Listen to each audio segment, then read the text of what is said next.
Hello and welcome to the first in a series of sessions on artificial general intelligence, AGI. This has been offered by Digital Futures, an educational platform where we're interested in democratizing education by sharing ideas across the planet and sharing them for free. Education, we believe, should be a human right and not a privilege of the wealthy. And this is also part of an initiative within Digital Futures, the Doctoral Consortium, whereby we're trying to reconfigure the way in which doctoral tuition takes place. Rather than having isolated individuals, small groups across the planet, we can actually share a global platform and share ideas, come together in a form of kind of brainstorming on a single platform. We have several series on Digital Futures about this. There's a series on philosophy that will be taking place next semester, and we've already had several in this series, including one in which Joscha himself has taken part. The series itself is going to be going on for 6 weeks. We're starting today with Joscha's session. We have Stuart Russell from UC Berkeley. Stuart is one of the great figures in the world of AI. He is the co-author of the book on AI, and he's heavily involved in many areas. His title is AGI, What If We Succeed? And Stuart himself gave a talk at the RIBA in London, which I think it was a remarkable event, of which I was part back in June. Then I will be giving the introduction. This has been slightly delayed. I wanted to put it at the beginning, but we've shifted around so we can accommodate Joscha. We have a session following that in which we bring together a series of doctoral researchers and people with PhDs who've been working on AI from the world of design, speculating about what the implications of AGI might be for designers. Then we follow that with Blaise Aguirre-Arcos of Google, who's also been on. Blaise stands out in the sense he believes that we're already in the early stages of AGI, and he'll be on the 6th of October. And we'll follow up with Carl Friston, who is one of the leading figures in the world of neuroscience, quite an astonishing figure in many ways. And he'll be talking about the physics of sentience. We're hoping to also include Fei-Fei Li. Maybe it's going to be next semester at some point. But this is an ongoing debate, and it builds upon a previous session, a series that we had on AI, neuroscience, and architecture. Let me simply say that, to my mind, this is really an incredibly interesting area of debate right now. It is the area of debate. I started teaching back in the 90s when everyone was talking about Deleuze and Derrida and so on, and people like Zaha Hadid were designing, and it was an amazing time in terms of computation. But something new is happening now, especially at the interface between AI and neuroscience, something truly spectacular. And I firmly believe that this should be regarded as an area of philosophy. I feel that philosophy itself has failed to keep pace with technology, something that Stephen Hawking comments on. And we're really in a situation where I think there is a kind of a incipient form of philosophy emerging out of thinkers in this field. So I find it astonishingly exciting as an event itself. Just to say a few words, well, first of all, about AGI. What is AGI? There have been many different conflicting definitions of AGI, but it seems now that we're more or less coalescing on a definition offered by OpenAI as AGI, a highly autonomous system that can outperform humans at most economically valuable work. The question here we want to address really is, well, what is the significance of this? Are we there yet, as some would believe, such as Blaise Aguirre-Arcos? If not, how far are we away? What would it take to reach AGI? And what are the implications, the positive and the negative implications of reaching AI itself? Joscha was with us back in February 2022, a really astonishing session. Let me simply say a few words about him. He was born in Weimar in the DDR in the German Democratic Republic. His father is an artist architect, and a somewhat iconoclastic one. He follows Hundertwasser, no right angles. And somehow I can't help thinking that there's something of this that's permeating to Joscha's own work, a kind of slightly rebellious, challenging the provocative approach towards things. Interesting. I was watching one of these videos, talks by him, and he commented that basically Lego was this way of first of all engaging or thinking about the possibility of AI, and talking about, in a sense, building blocks, quite not dissimilar to the way that John Holland himself talks about building blocks. Maybe not literal building blocks, but building blocks of a kind. And I can't help also thinking that that kind of background in the visual arts helps him to sort of offer a very visually compelling a way of looking at the world. I should also mention that he's part of a long musical family that goes back to Johann Sebastian Bach. And indeed, in his last talk, he was using analogies coming from the world of music. Joscha studied at the Humboldt University in Berlin, first of all, before going on to Osnabrück and undertaking a PhD. After that, he's had quite a peripatetic career, shall we say, working with Harvard, MIT Media Lab, moving on to Intel, and now he is with Liquid AI in Silicon Valley. There's a lot of stuff about him out there.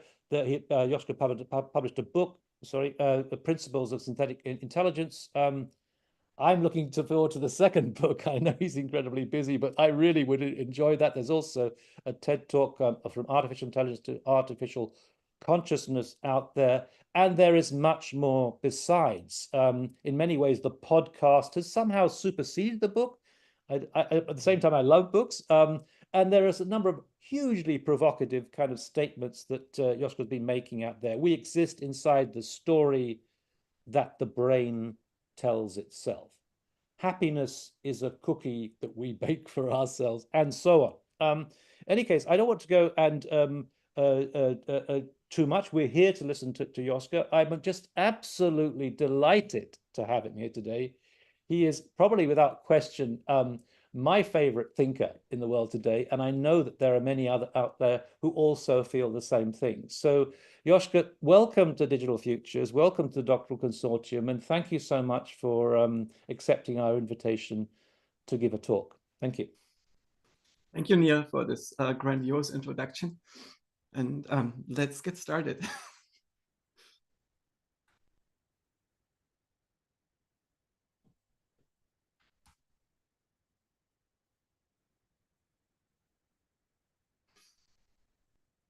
Today's session is going to be on the question whether consciousness has to play a role in AGI or not. And let's be warned, this is not a scientific talk. It's not an engineering talk. It's a philosophical talk, which means it's very largely in the realm of speculation, of trying to wrap our minds around concepts and deal with open questions and point at the open questions rather than being able to answer them already. At the moment, when we think about what intelligence is, I think it's the ability to make models. Usually it's in the service of a control problem, but intelligence and agency are not the same thing. I think that intelligence is instrumental to agency, to the ability to control the future. And so there are systems in the world, for instance, cells, organisms, organizations that are agents that basically controlling the future. To do that, they need to make models. And intelligence is an attempt to quantify or qualify which models a system can make under which conditions. So, for instance, how much information can you extract from the data? How good are you in fitting a curve to your data points to get something that is actionable? And when we look at the existing systems, then we find that they're not yet surpassing human performance in some of the dimensions that matter, which is surprising because they're trained on much more data and they use more compute, I think, than our brains are using at the moment. And so there is something that we are missing in the algorithms. And it could be that we get there by brute force, by scaling up the training even more, because we see steady increases in the ability to predict the next token if we put in more data and more compute. And the curves are not yet moving. We see that in the horizon, the data gets scarce, and we have difficulty to find new data, but maybe we can use better data by synthesizing data, by generating exactly the data that we need. And the other thing, of course, is we are hoping for algorithmic breakthroughs.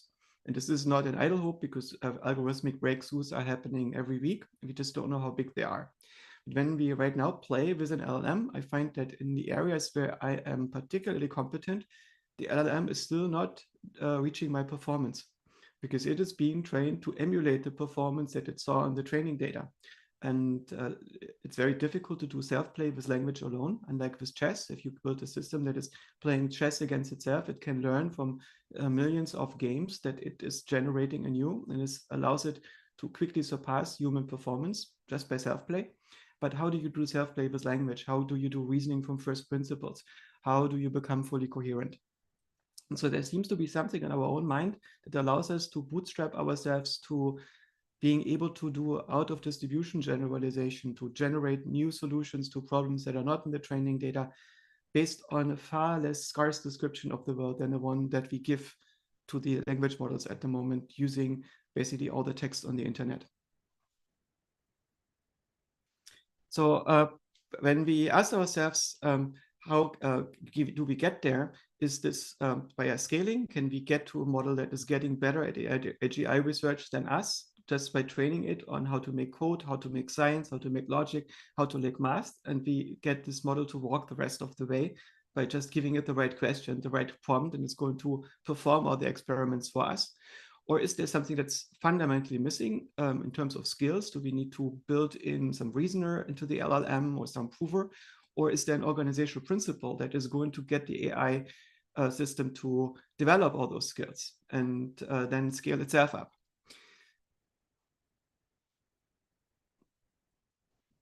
So if we look at the models, we can ask ourselves, are they still too small or are they too large? And I think that there is a generative component in our own brains that is able to, when you ask it a question, come up with an answer basically one shot. Imagine you have an idea that you normally would look up in an encyclopedia. You can also look this up on your brain, and your brain is going to generate an answer to this question. And this one-shot process is, if it's happening on the level where you don't reflect it, where you don't reason yet, there are often many mistakes in it. And it is incomplete. And when you are performing an artistic or creative or constructive work, what you do is you iterate on it. You generate a few ideas in your mind, and then you combine them, you revise them. And what the LLM is mostly doing, it performs the one-shot process. And this one-shot intuitive process where you come up with the first solution, I think it's already much, much better than us at producing this one-shot thing.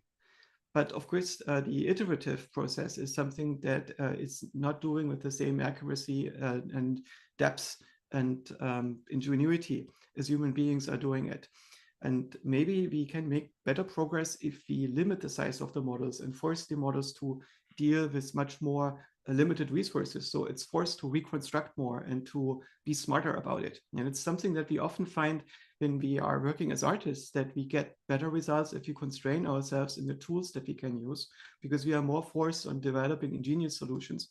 And I also find something the same is true in AI research. For instance, when we built robotic soccer robots and we started out with robots that had no limitations, and you have difficulty, for instance, to locate the robot on the playing field, you put in a laser scanner and location tools, and as a result, you solve this brute force and hardware. But when you are forcing the developers to use very limited hardware, like Sony's Aibo robots, that have very noisy cameras and very limited processing resources, suddenly you have to come up with a solution to use an attention-based system where you try to find out which parts of the image do you want to process, because you don't have enough time to process all of it, and you have to compensate for noise with many ingenious tricks. And I think in this way, we get much closer to understanding how such a system works in biology, basically force to make a system smarter instead of just using more brute force. And I think that in the moment we are focusing mostly on scaling up rather than trying to become smart about how we scale and how we build the models. And so if we ask ourselves, what is a minimal model? I wonder if it's possible to build a model that is not being trained on finding irregularities in all of text and then use reasoning and finding truth as a special case of this, but building a minimal model that is basically a precocious 6-year-old and that is able to read and think and output its thoughts and get better and better at reasoning and thinking, and basically identifies the criteria for what is a good model, what is a good idea of reality, and then you can give it books, and it's going to synthesize these books. So imagine you basically distill a model like this that doesn't have knowledge about the entirety of what it has read on the internet, but there's something that is only smart. And you get that thing to learn any language that it needs, to read any library that it needs to have for the task at hand within a couple of hours or within a few minutes or a few seconds of preparing for your task. It might even store this as a knowledge graph in some interchangeable format that you can switch out across LLMs. And I wonder if it's possible to basically make an extremely small engine like this, and what this would look like and how large it would need to be. And I haven't seen a good estimate of what's the minimal size of such an engine. I suspect it's going to be dramatically smaller than the LLMs that we're currently using for our inference. The company that I'm currently affiliated with is a startup out of MIT. It's called Liquid AI. And what it's trying to do is tries to, in some sense, reinvent the bottom of the stack of the current machine learning revolution. And this current revolution is still based on the perceptron. The perceptron is an idea that we can represent any function by addition and multiplication and a few nonlinearities. A nonlinearity is a fancy word for an if-then. It's basically some threshold value that you can tune, so you can basically cut off a branch of your computation. By basically combining these multiplications and additions, you get a neural network by organizing them in layers. The multiplications are happening with weights. So basically you see how the previous sum is influencing the output of this sum, and you do this in many branches parallel. It's in a way, it's stunningly simple that you can represent any function just using additions and multiplications. But when we zoom out, when we think about what is it that we are doing differentiable computing, which means we are projecting the space of programs that are of the computable functions that give us a result that maps an input to an output into a space that is continuous. And if it's continuous, your normal computer program is not continuous, you can shift them around in this continuous space to get to a solution that gets closer and closer to the one that you want. And so the neural network is not necessarily a trick to represent functions very efficiently or very naturally, but it's a way to represent function in a way that makes them learnable. But this learnability comes at a price. It means that sometimes we represent the functions in a suboptimal manner. And so the idea of Liquid AI is to build fluid models, to build models that can have a architecture and with continuous depth and continuous resolution, and that can more naturally flow to the result. And we basically do this by representing the problem not as a neural network at the lowest level, but as a system of differential equations. And there are many other tricks that come together, and in a way, this will enable us to build more organic models that are more closer to how biology learns. But at the moment, we are mostly learning the standard stuff with it. We are building LLMs with it, we are building vision models with it, we are building multimodal models with it, and trying to find solutions for applications that exist right now. And what I am personally interested in is how can we get this to the next level? How can we get beyond the present learning paradigms? How can we work with different types of data? It's not just how can we work with data and build products, but also how does this help us to understand how our own minds work? How do our own minds work in nature? And how do these concepts map to this? And what are the missing bits in our understanding? And so if we ask ourselves how minds work in nature, that's a very old question. And this question has, in stream, many ways started in earnest with Aristotle. I think that Aristotle was not just one of the first really synthetic, synthesizing, combining systematic teachers and philosophers. He was not just the guy who invented psychology, he was also in many ways the guy who invented AI. The way he thinks is very much like a modern cognitive scientist. And when you read him, it's an absolute delight. And I find that I learned more from him when I tried to read his books directly. They're pretty good translations that point at the terms that he's actually using. And they're often much better than the interpretations that you find in the secondary literature, because they are happening, these interpretations, in a context where philosophers didn't understand the concepts that AI is currently pondering. And so what I find fascinating is that he comes up with a bunch of categories in his thinking that are rediscovered in artificial intelligence only now and in the last century, or sometimes in the last few years and decades.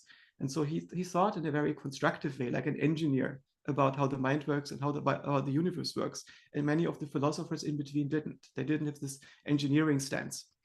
And so for Aristotle, the animating principle or that of living matter, the thing that makes life different from dead things, is the soul. And what he means by this is basically a dynamic form that is imprinted somehow on the living matter.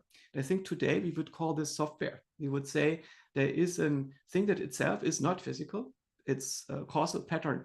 And this causal pattern is structuring reality in a particular way. So it is self-organizing, and it's organizing the physical reality. And it's not separable from the physical reality. It needs this physical reality to implement itself, to perpetuate itself, to structure itself. So the mechanism is crucial. But the actual invariance is the software that is running on it. And it's something that we observe to be happening in our organisms. The cell is in our body is governed by a software that is running on the cell. And it's not just the mechanism that makes the cell work. What makes the cell work is the thing that is creating the mechanisms. So if an individual mechanism in the cell is breaking, there is often a fallback mechanism that the cell can implement to make itself work. And the software in the cell is so sophisticated that it often can make individual molecules move around in the cell and do very particular things. And it's only when this software is completely breaking and failing that the cell is falling apart, and the region of the universe becomes up for grabs for other self-organizing software, for other spirits that are moving in and are trying to control this part of the physical reality.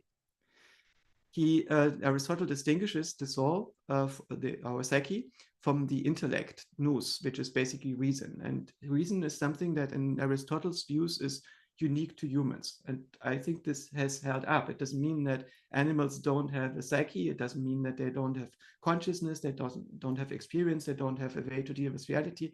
They can plan and so on, but they cannot plan in this universal way as we can.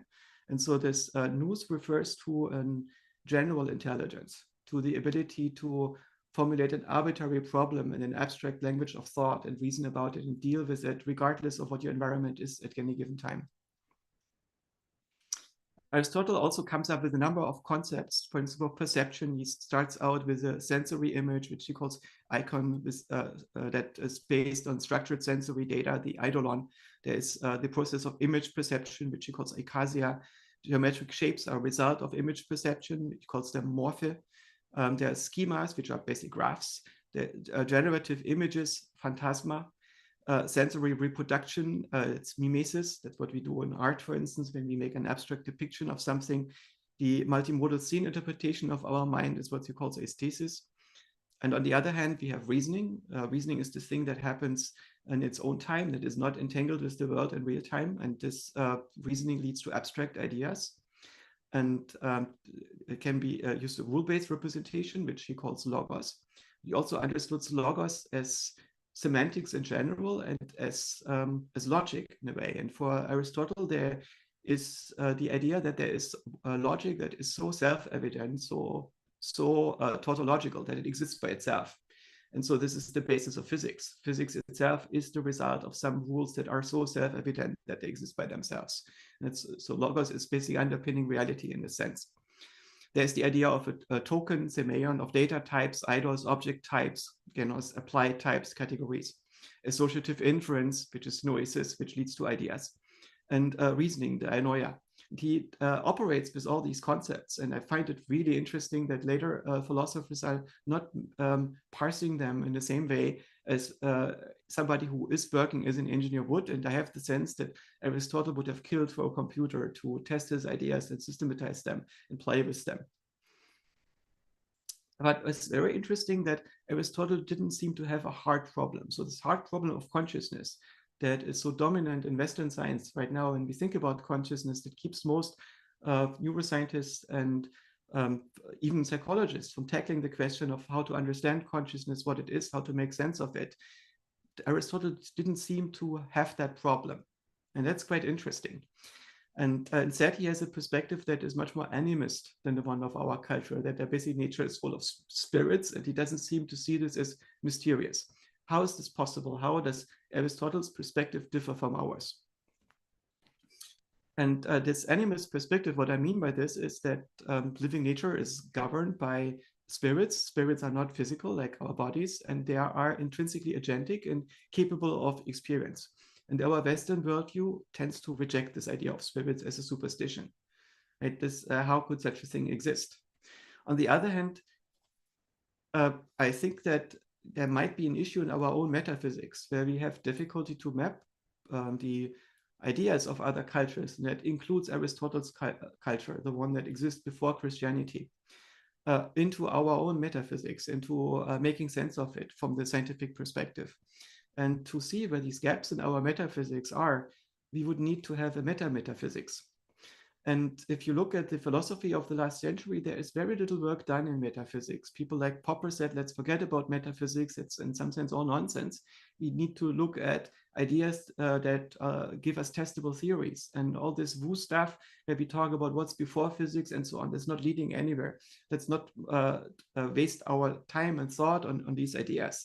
But this leads to a very weird situation, because you cannot have metaphysics. You always have a vague idea, at least, of what's underneath your reasoning and how your reasoning works.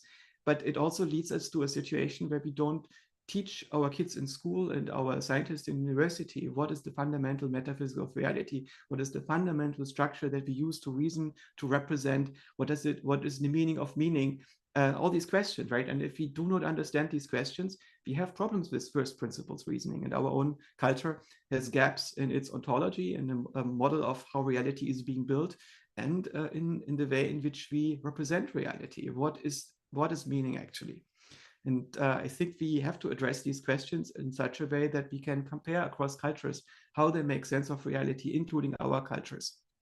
And so one of the most important insights that came up for me in my quest in understanding the mind and consciousness is that we often don't make a proper distinction between physical objects and psychological objects, because physical objects cannot be experienced. Everything that we experience is by necessity something that is happening in representation, and the representations that we can have access from as observers have to be happening in the same frame as the one in which the observer exists, which means inside of our mind. So everything that we experience is necessary inside of our own mind, and within a description language that exists in the mind, is a representation inside of the mind. And what is a representation? The representation is a causal pattern that has to be inscribed in some substrate that makes it real, that implements its functionality. But the substrate doesn't have any properties that it shares with the representation itself. The representation is something that is much more abstract. So in the same way as if you are playing a computer game, nothing in this computer game is made out of silicon, even though the computer that runs this might be. But the computer only needs to have the causal power to implement this representation, to keep it stable, to give it its reality. And the reality of this representation is what it can do, how it is able to change other representation. So in this sense, the meaning of information, of discernible differences in the representation, is the relationship that it has to change in other information, to the way in which a function, which is the change in information, a mapping from some input pattern to an output pattern, is implemented. And so in this sense, all our representations are functions. They describe how a pattern in our mind is being changed into another pattern, and how that relates to all the other pattern changes in our mind.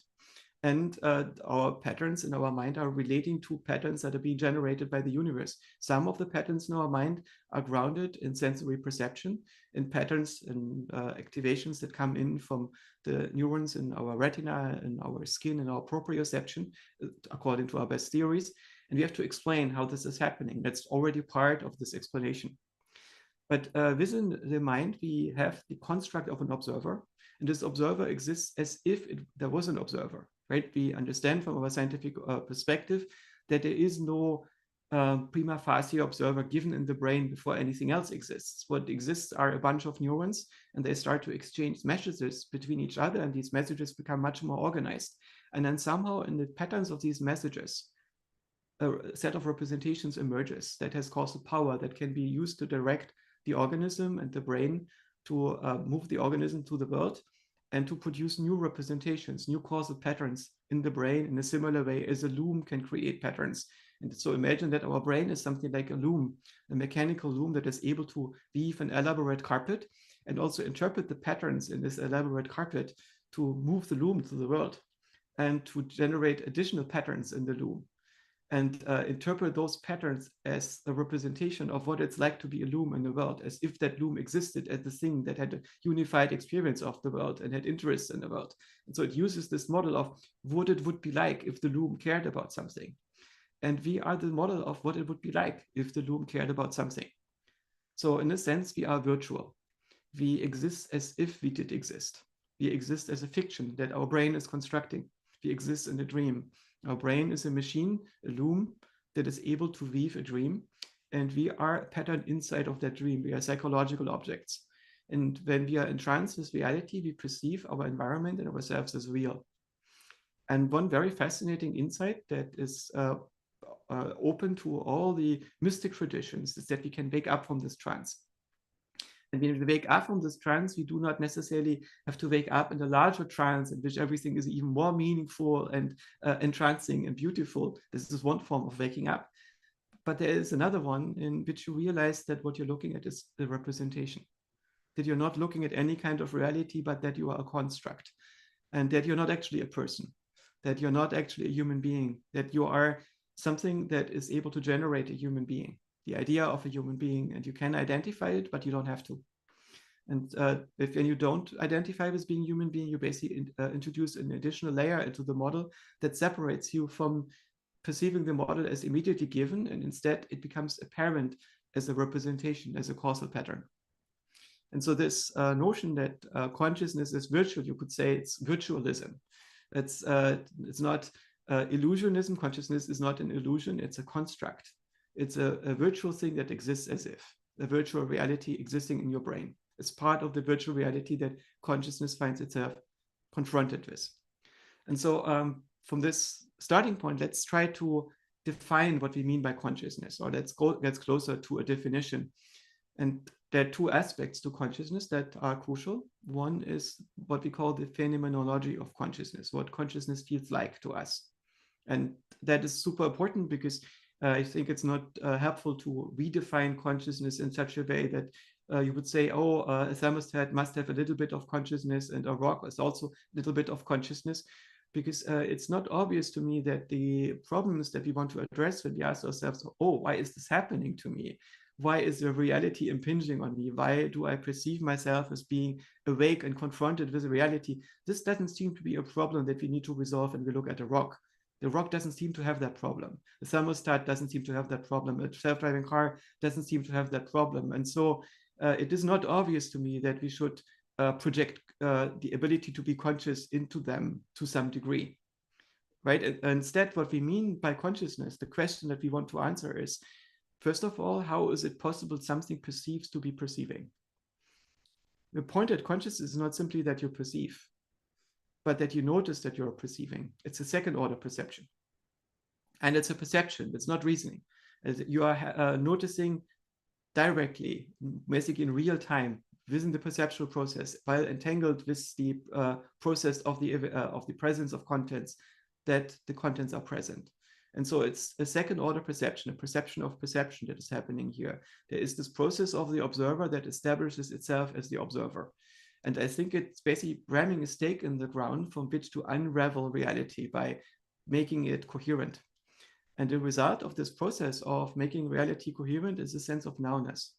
Consciousness, then, is the other important feature of it, is always happening now. It's not possible that consciousness is subjectively happening in the future and the past. You can use consciousness to conjure up a memory of the past or an expectation of the future. But your consciousness is going to happen in a now. And that doesn't need to be the physical now. You can also dream at night, or you can fall in a daydream. And then this now is going to be different, but it's always going to be a now. And so these are the two phenomena that I think distinguish consciousness from other representations in our mind. We have the second order perception, the presence of contents that is being noticed, and a sense of now, this bubble of now that we inhabit. The first person perspective that we also associate with consciousness is a content that may or may not be present. We can have dreams at night where we don't have a first person observer, and yet there's consciousness going on. So I prefer to say that the personal self or the first person self itself is not consciousness, but it is a surface on which consciousness can be projected. It's a particular kind of content. And the surface projection is also an interesting feature of consciousness. It can, in a minimal sense, minimal consciousness is just attention on attention itself without any additional content, and you can get there with meditation. But usually consciousness has a larger content. It basically is projected on an interface between an object that we constitute as an observer and then an environment. It is also constituted in the same mind. And that object then is something that we perceive as being us. And if that is being used to move that object through the world as an agent, then this agent becomes real, because this control model of a system that is imbibed with a model of what it would be like if it existed, if that's used to make it do something in the world, makes it real. It's really interesting that there's a class of such objects that become real once you define them and act on them. One of these objects, for instance, is money. Right? We all agree that money is not a physical thing that exists by itself, but that's also far more than a convention that people agree on. If you disagree with the idea of money, if you discard the idea of money and say there is only physical patterns, only elementary particles, a part of the universe becomes unexplainable. Money is actually an invariance that you need once it exists to model, to make sense of a part of reality that is being structured by money. And you don't need people to have money. You don't need humans' beliefs to have money, even though it's entirely symbolic. You can implement a stock market entirely with computers that play money. And so we have all these causal patterns that once they are implemented in an abstract way can start to structure and control reality, and our own mental agency, including our own conscious agency, it becomes part of reality once it's being discovered and makes itself real, despite being virtual in the first place. What I want to distinguish from the experience of consciousness is functionality, the underlying mechanisms that make it happen. And so what I think that's more a conjecture. The other one is a description where I point indexically at what I mean by consciousness. It's an operator. It's an operator on mental states, which means it takes in a mental state and it changes it into a slightly different mental state. And the purpose of consciousness, I suspect, is to create coherence in our mental representations. And by coherence, what I mean by this is the minimization of constraints violations in a dynamic model, which means you have a model that is just trying to describe reality with many variables. So for instance, you could have a model of visual reality in which you see an object that you interpret as a nose. And this nose has a bunch of parameters, like its size and the direction in which it points. And we call this direction which it points the pose, right? So there's a XYZ coordinate in which it is in space, and then there is a direction, a set of angles in which it's pointed. And this imposes constraints on the reality around it, because we know if there is a nose in space, there must be a face very nearby to this nose. It needs to be actually so adjacent that it's directly connected to the face without a gap. And the face needs to have the same pose. It needs to be pointed in the same direction as the nose. Right? And if we cannot find such a face close to the nose, when we look in the visual scene, then we probably made a mistake, and what we're looking at is probably not a nose, but something different. And we need to adjust the variables in our mental representation until it fits. And so I suspect that consciousness is in some sense like the conductor in an orchestra that looks at all these different perceptual instruments and tries to make them harmonic until there are no more violations in the constraints between them. And within machine learning, there exist ideas on how to translate this into mathematical models, for instance, energy-based representations. And what is meant by energy is here, energy is just a measure for a mismatch between variables. And so you try to minimize this energy, which means you try to minimize the mismatch between all these variables. And this way you get to a representation that is more coherent. And as a result, you have a spreading organization in your mind, a larger growing bubble in your working memory, in which all the perceptual controllers that produce dynamic simulations of partial aspects of reality are linking up with each other until their form is seen, in which everything makes sense. And this is this bubble of knownness that we inhabit.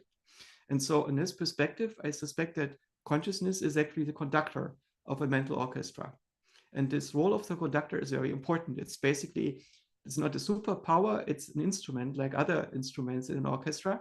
And it superficially listens to all those instruments, not at the same depths as the instrument itself. The one who plays the instrument might have need more in-depth knowledge about the instrument than the conductor.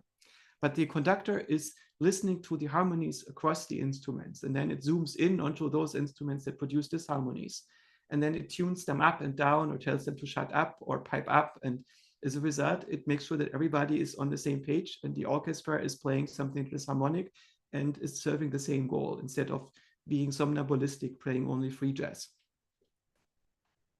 So to sum up introspectively, what I mean by consciousness is this reflexive second order perception, perceiving to perceiving, that creates the bubble of nowness, and functionally is an operator that increases or decreases, that increases coherence in your mind.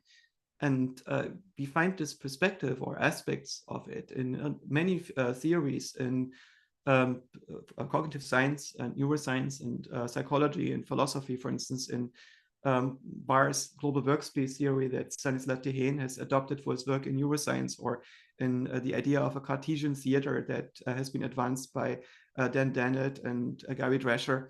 We have the attention schema theory by Graciano, who points out that consciousness is similar to our body schema. It's basically a model of our attention schema, of the way in which we attend to things in the world as the conductor. Metzinger has written about consciousness by pointing out that we are not a first-person perspective, that the first-person perspective is a content, and he looks at the structure of this.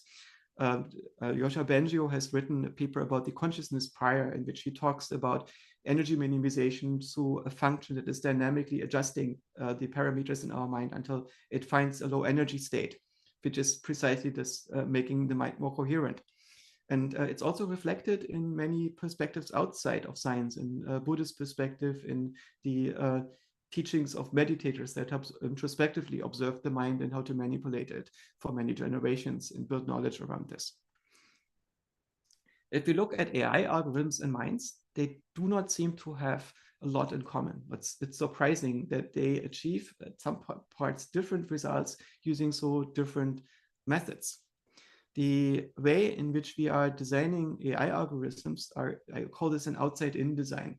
You start out with a workbench that you completely understand, for instance, your GPU. It's been designed to be completely deterministic, so you can control it. There's a program that makes the GPU do exactly what you, the designer, want. And so you can perform experiments that you reason about.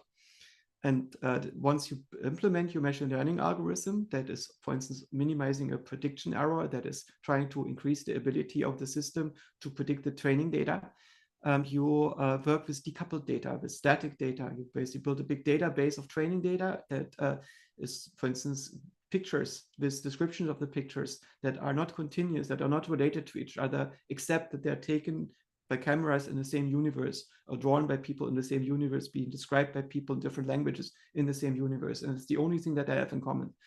And as a result, it finds all the regularities by sifting through these amazing amounts of data. And in the long tail, it really figures out something that is close to how we make sense of reality. And the way in which our brain is working, it's a self-organizing system. There is no outside force that is able to structure it like a designer. Instead, it needs to be an inside-out design, where you have local organizations where neighboring cells are linking up and are talking to each other by passing messages until they find an organization that is better than the one existed before, and this organization needs to spread somehow. So it's all about self-organization, about second-order design, where you need the system to grow into the shape that it needs to be. And when we learn, we are directly coupled to the environment all the time. We don't have a database that is decoupled that we can look at for as long as we want. Instead, we look at a constantly changing world and we record the changes in the world rather than looking at a picture that stays the same. And we mostly track how the world is dynamically changing. And in this, we try to find what makes the world coherent. What are the invariances that we find in the change? What are the rules by which the changes are happening? How is the world evolving? Does this limit our AI models in a dramatic way? Is there something that the AI models cannot do? And there are a number of people who are very bold coming out saying, oh, these LLMs are hitting a wall. And they, according to some of these people, the LLMs have hit the walls many years ago, but we do see continuous progress. And indeed, very smart people who are very good at capital allocation continue to allocate capitals into scaling up the LLMs. And there are a few insights when we look at the LLM that make it very hard to prove limitations of the large language models. In a way, you could look at the LLM as a computer, as a virtual CPU. How is the LLM itself a computer? Well, if you think of what a CPU is doing, the central processing unit of your computer, it's a little machine that is able to parse a handful of commands. It's a pretty large handful. If we look at an Intel processor, it's a few hundred commands that it understands, but each of these commands is implemented as a little circuit that takes a bunch of bits and manipulates them and gives you a bunch of different bits back. And these are the Lego blocks from which you build arbitrary programs. And these Lego blocks, you don't need many of them. You can build a computer from very few commands. That we have so many is mostly an optimization to make this whole thing faster. And once you have the minimal set of commands to produce arbitrary manipulations in the bits, what you have is the Turing-complete language. Turing-complete means it can be translated into any other Turing-complete languages. So if a language is able to perform arbitrary state transitions, you can implement if-thens with it and jumps and loops and so on. There's nothing you cannot do with it. All computers that can perform loops, deterministic state transitions, if-thens, and so on, can implement basic logic and then arithmetic and everything else on top of it. And so you can compile every computer language into every other computer language, and they all make the computer do the same thing. The only difference in the computer languages is in how they allow us to reason about what we want the computer to do. What the computer is going to do eventually doesn't really depend on the language in which you program it. And so the LLM is emulating a virtual computer, a computer that acts as if it was a physical one, but it's distributed over an entire data center because it's such a complicated simulated computer. And instead of understanding a handful of commands, it understands an unlimited number of commands. Basically, you take a string in a human natural language and it interprets as a command for the computer that is compiled in a sequence of instructions, of additions and multiplications, logic operations that are happening on a CPU and they're being executed by the CPU. So it's basically as if your CPU is suddenly not only understanding a handful of your 100 commands like your Pentium processor or your ARM processor, but instead it's a giant distributed processor that understands an almost infinitude of commands. And because you can express any executable program in a natural language, there is no obvious limitation. If you find the right prompt, and if you get an LLM that has sufficient length for interpreting that prompt and sufficient fidelity to staying true to the content of the prompt, then you can execute an arbitrary program. So in this sense, there is not an obvious limit. There's another perspective that you can take on the large language model. That is, it is basically an electric Weltgeist in the Hegelian sense. Like Hegel had this idea that there is a Weltgeist that is the spirit of a culture. And the LLM is very much the spirit of a culture because it's been trained on the entirety of the internet, especially if you look at the multimodal model that also takes in pictures and increasingly video and so on. So it's basically taking the output of humanity, of our civilization, and turns it into a statistical function that can reproduce any part of it, any perspective in it, if you give it the right prompt. And so it's like a potentiality of all the ideas that can exist. And if you possess this Weltgeist with a prompt, then it's going to turn into this idea and act out this idea, play with this idea, which is a really fascinating thing to look at. It's a very inhuman concept that is distilling the spirit of humanity at a very high level. It's an interesting question whether the LLM can also simulate consciousness. I think the LLM can simulate many aspects of a conscious interaction partner. If you give it a prompt to be an interaction partner that is human, then you get a very good simulation that is able to survive the Turing test.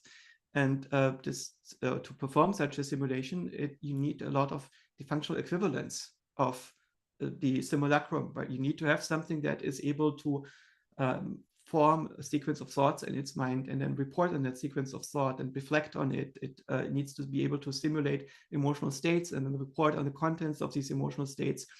And so if we ask ourselves, well, it is just a simulation, of course, that happens in the LLM. There is no real being in the LLM. But if we accept the fact that we also simulated, that our brain is simulating us, that we are virtual, that we exist as if, then there is a very interesting question. In which way is the LLM more simulated than us? And we prompt the LLM into simulating a person. right? If you prompt the LLM into something that has the idea that it is conscious states and reports on them, and doesn't know that it's simulated, doesn't know that its conscious states are deep fakes, in which way is this more fake than our consciousness? And I think it's a very non-trivial question that keeping a lot of people awake at night. And what I found fascinating, that by now there exists a subculture on the internet that basically very smart kids that have come to the conclusion that there is no fundamental difference, that we are basically ourselves impoverished LLMs that are more limited by the prompts that our organisms give us, that our self-awareness gives us. And so they don't say basically that the question of whether the LLMs are good simulations of humans is the right question. The question is, to which degree are we LLMs? To which degree are we systems that are predicting the next token? And our consciousness is happening in service of this as a pattern inside of a computational system. And I find this a fascinating development that this subculture exists. But we do see that there are a bunch of big differences. So for instance, the LLM is not happening in real time. It's not coupled with the world in the same way as us. There is no dynamic updating of the model. It has to be retrained if you want to update it. The stuff that drops out of the context is lost. And so it basically has anterograde amnesia. It's not able to learn from its interactions in real time. And it's also not intrinsically agentic. It's anything that you prompt it into. You can prompt it into simulating an agent, and it simulate an agent for you. But unlike our minds, it's not intrinsically directed on satisfying the needs of an organism. And so I suspect that this first aspect, the phenomenology of consciousness, so basically simulating what it would be like if there was an agent that is interacting with reality, and if there was an observer that perceives the awareness of content in real time, that is something that the LLM might have to some degree. But the functional role of consciousness, of this conductor that increases coherence, is not associated with the simulation of consciousness that you're meeting when you're talking to an LLM that you have prompted into simulating a conscious interaction partner. And so the consciousness is not playing a role in AI in the same way as it seems to be playing a role in an organism.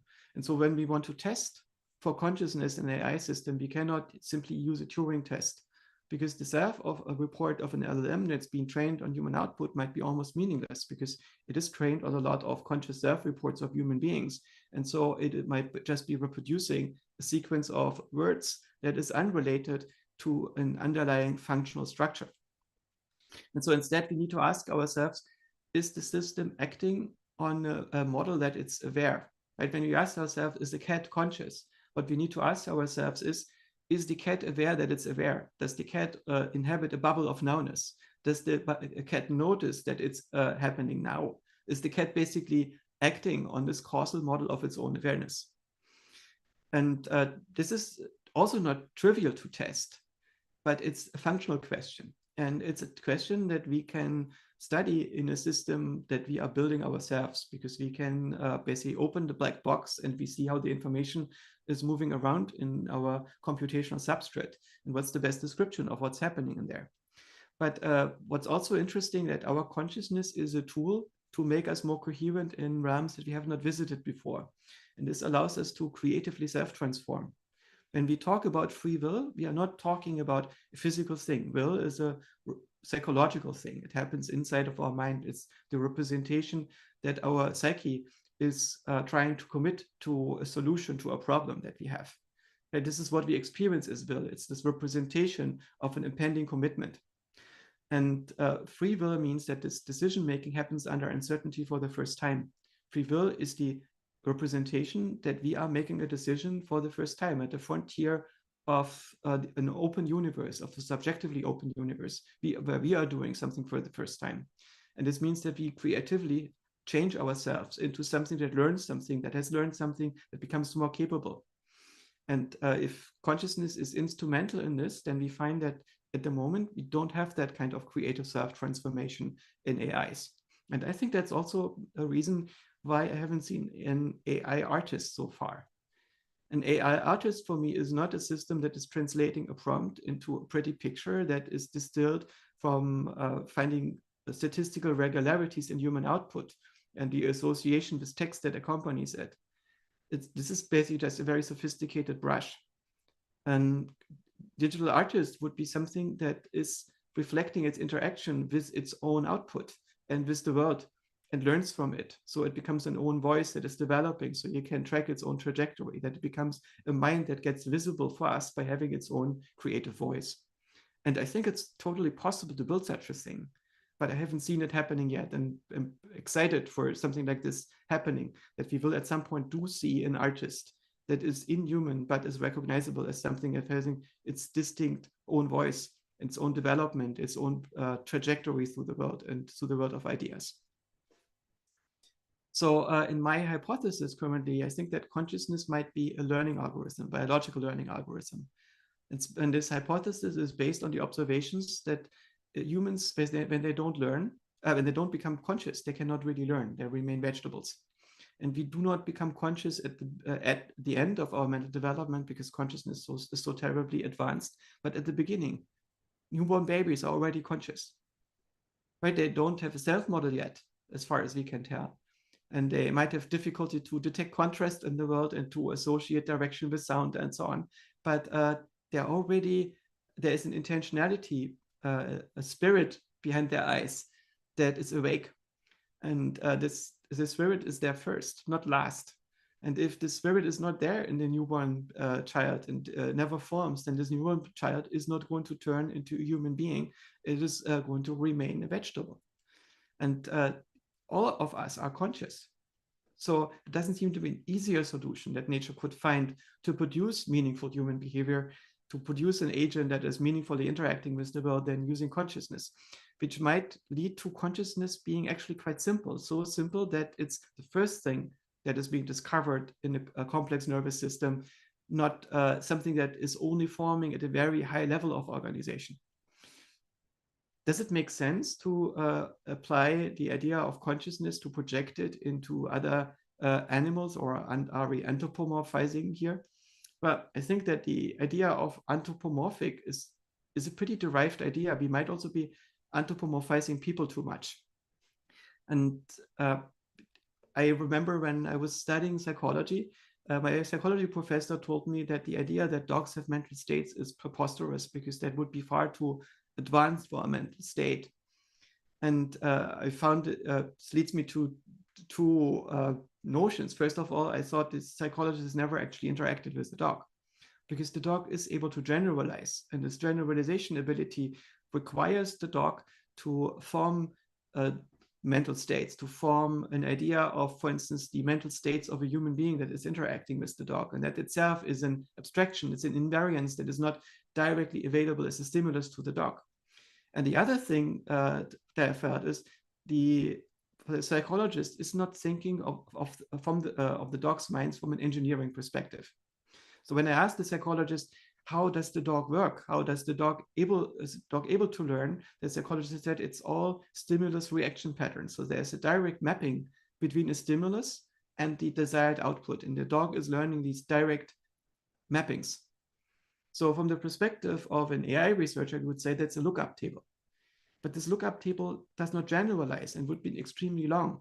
So it would be almost impossible to build a system like this. It's much more expensive to build a dog without mental states and to train it, or to the point where it's impossible because you don't get enough training data if you don't generalize, and to do it without mental states. In the same way, it might be that it's much easier to build a self-organizing mental architecture that can generalize if it starts out with an observer that observes itself observing and then creates coherence from that starting point. And while that might look a little bit complicated, it might be much easier than designing a complete mental architecture from scratch that then discovers the notion of being an observer at the end. Right? So in a sense, consciousness could actually be a function that is not completely obvious, but it's much more simple than advanced learning and advanced perception. So consciousness might be more simple than perception, and it might be the prerequisite for training a self-organizing information processing system. And as a result, it might be quite ubiquitous in nature. So is consciousness ultimately the process that creates our mental universe inside of the mind?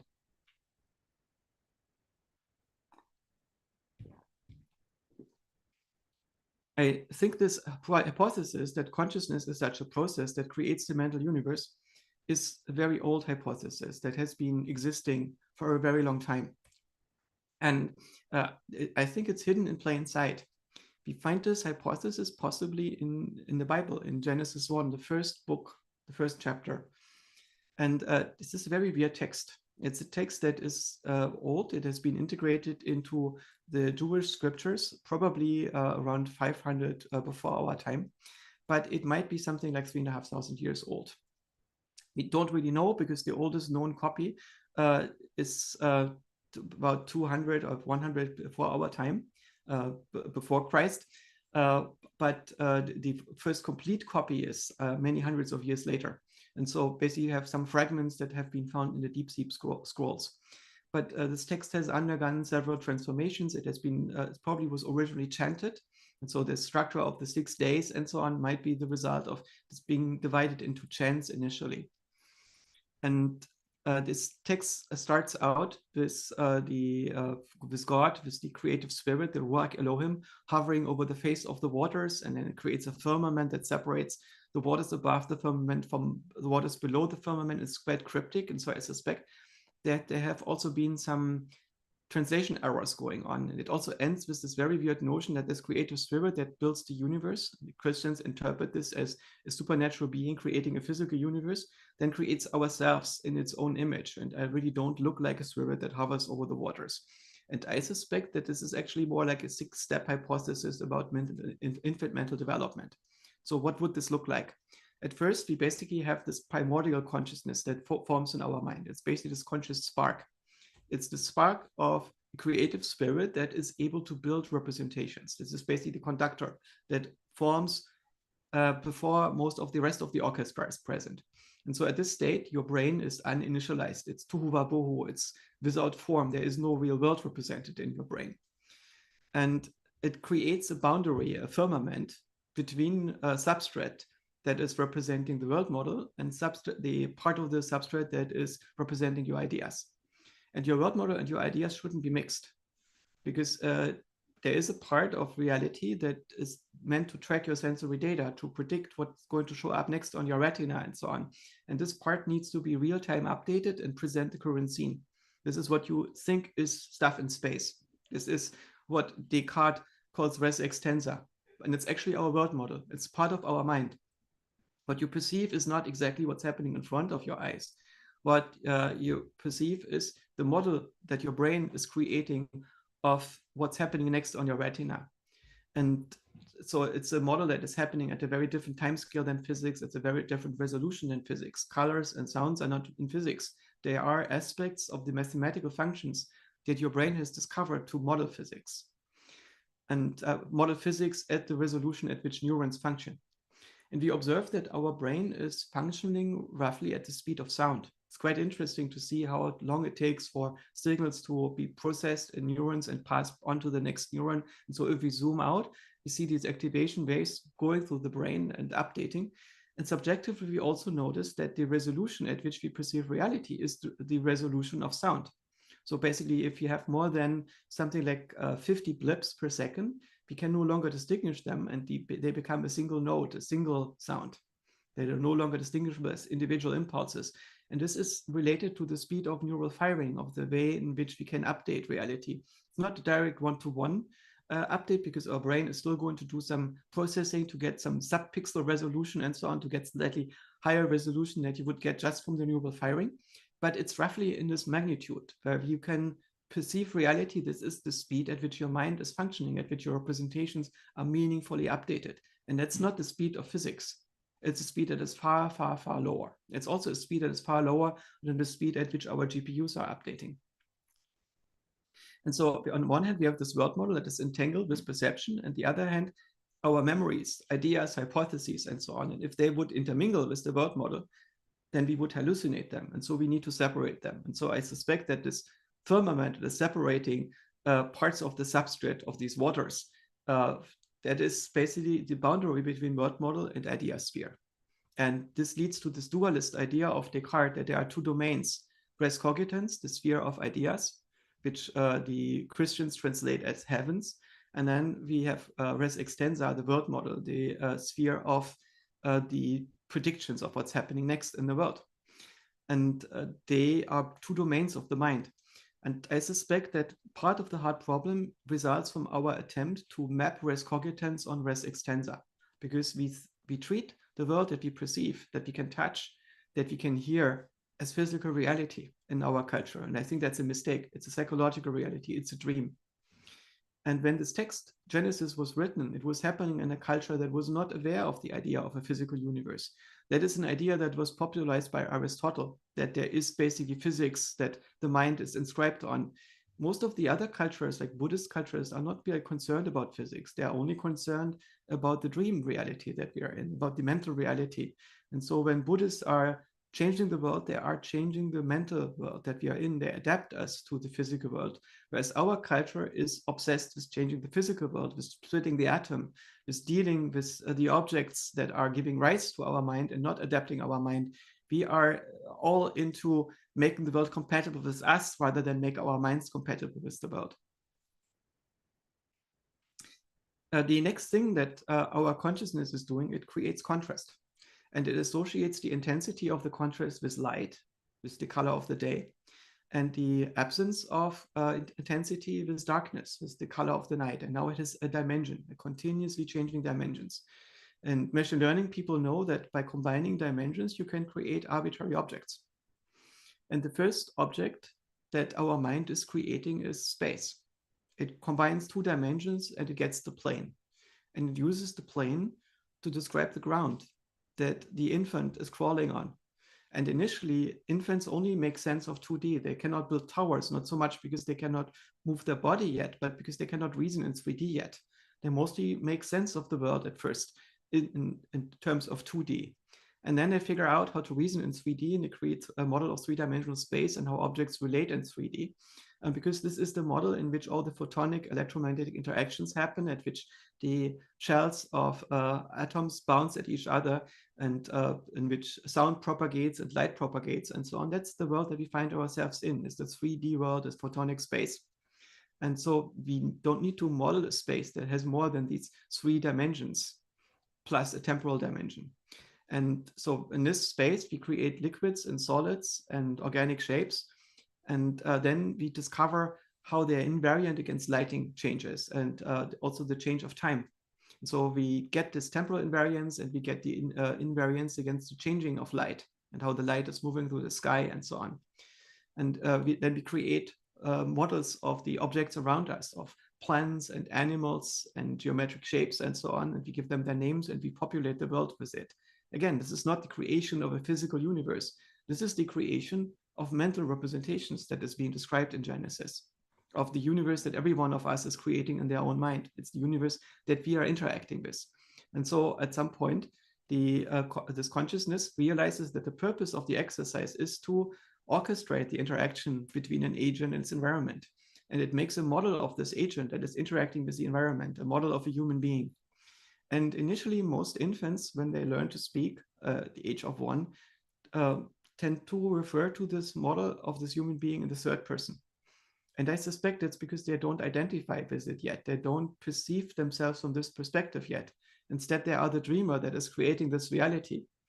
And it's only at a certain point, typically between 2.5 years and 3 to 5 years, that we permanently drop in this first person perspective, where we are conscious of being that being in this game engine that our consciousness had at first created in our brain, where we perceive ourselves in the first person and think that we are a human being, that we think that we are men and women, that we think that we have a human identity, that we think that we have guilt and shame, that we need to relate to other people based on this human story, and we have difficulty to dissociate from it. So it's a very particular makeup that we have, that is far less general than our initial consciousness that we have, or the consciousness that we have in dreams at night, or the consciousness that we can liberate by constructing the human self in meditation later on.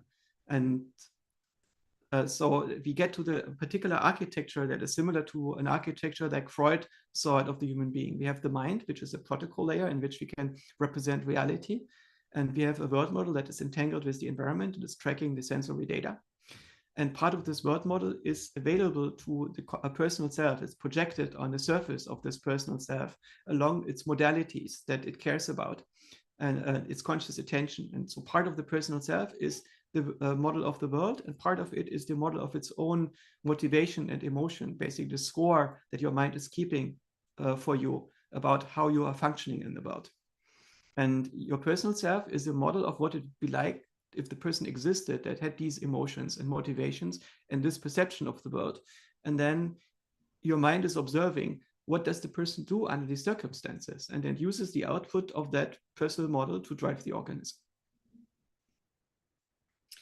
So if consciousness itself is so simple that it's discovered at the beginning of our mental career, then we can ask ourselves which organisms are conscious. Is consciousness really ubiquitous in nature?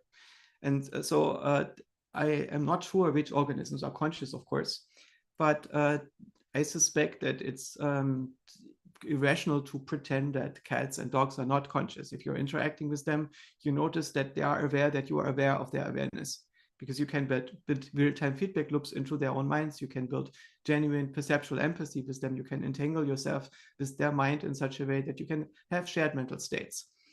But with organisms where it is not possible, like insects, it might still be that in order to build an insect that behaves in a coherent way, consciousness is more simple than hardwiring this into the genome and making sure that the genome expands itself into an architecture where a few million neurons are all in the right place, rather than first developing a software principle or the search process for a software principle that is basically the seed of mental organization in the same way as consciousness is in our own mind. Of course, an insect consciousness, if it exists, I don't know if insects are conscious, is not giving rise to the same world model as ours. The insect has far fewer neurons. Its loops in which it models reality are much shorter. So basically the fractal that the universe that the insect is going to use to model its environment is going to have far less fidelity over long distances than ours. It's going to be tuned to give a pretty good prediction of what happens in the immediate vicinity of the insect, but closer to the horizon, it's probably going to be more farther deviating, far less general and far less reliable than what we are seeing when we look closer to the horizon of our world model. But if insects are conscious, we can ask ourselves also how ubiquitous is conscious in nature in general? Could it also exist outside of brains? And I think that's a quite heretic idea, especially for neuroscientists who know that only neurons can process information. That's why they don't need to study any other types of cells. But as a computer scientist, if I look at cells, I notice that all cells can send messages to other cells, right? Every cell is able to, for instance, send electromagnetic signals or mechanical signals or chemical signals, complicated RNA molecules to neighboring cells, and then react to the incoming signals. There is nothing that stops cells from doing this. And from a computer science perspective, this is sufficient to implement a Turing-complete language. This means that basically every multicellular organism functionally can evolve into a computer that is also able to develop learning algorithms that run on it, self-organizing learning algorithms. That means that I don't really see, as a computer scientist, under evolutionary conditions, if it's useful for a multicellular organism to evolve into something like a brain, why it would not evolve into a brain, right? How can you stop it? So the question of whether large multicellular organisms could evolve into brain-like functionality and run minds on them, basically spirits, self-organizing agentic software on them, that's quite interesting. Is it possible that plants have spirits running on them in the same way as I have a spirit running on me that calls itself Joscha Bach and makes the model of reality? Could trees make models of reality? What is it that makes neurons special?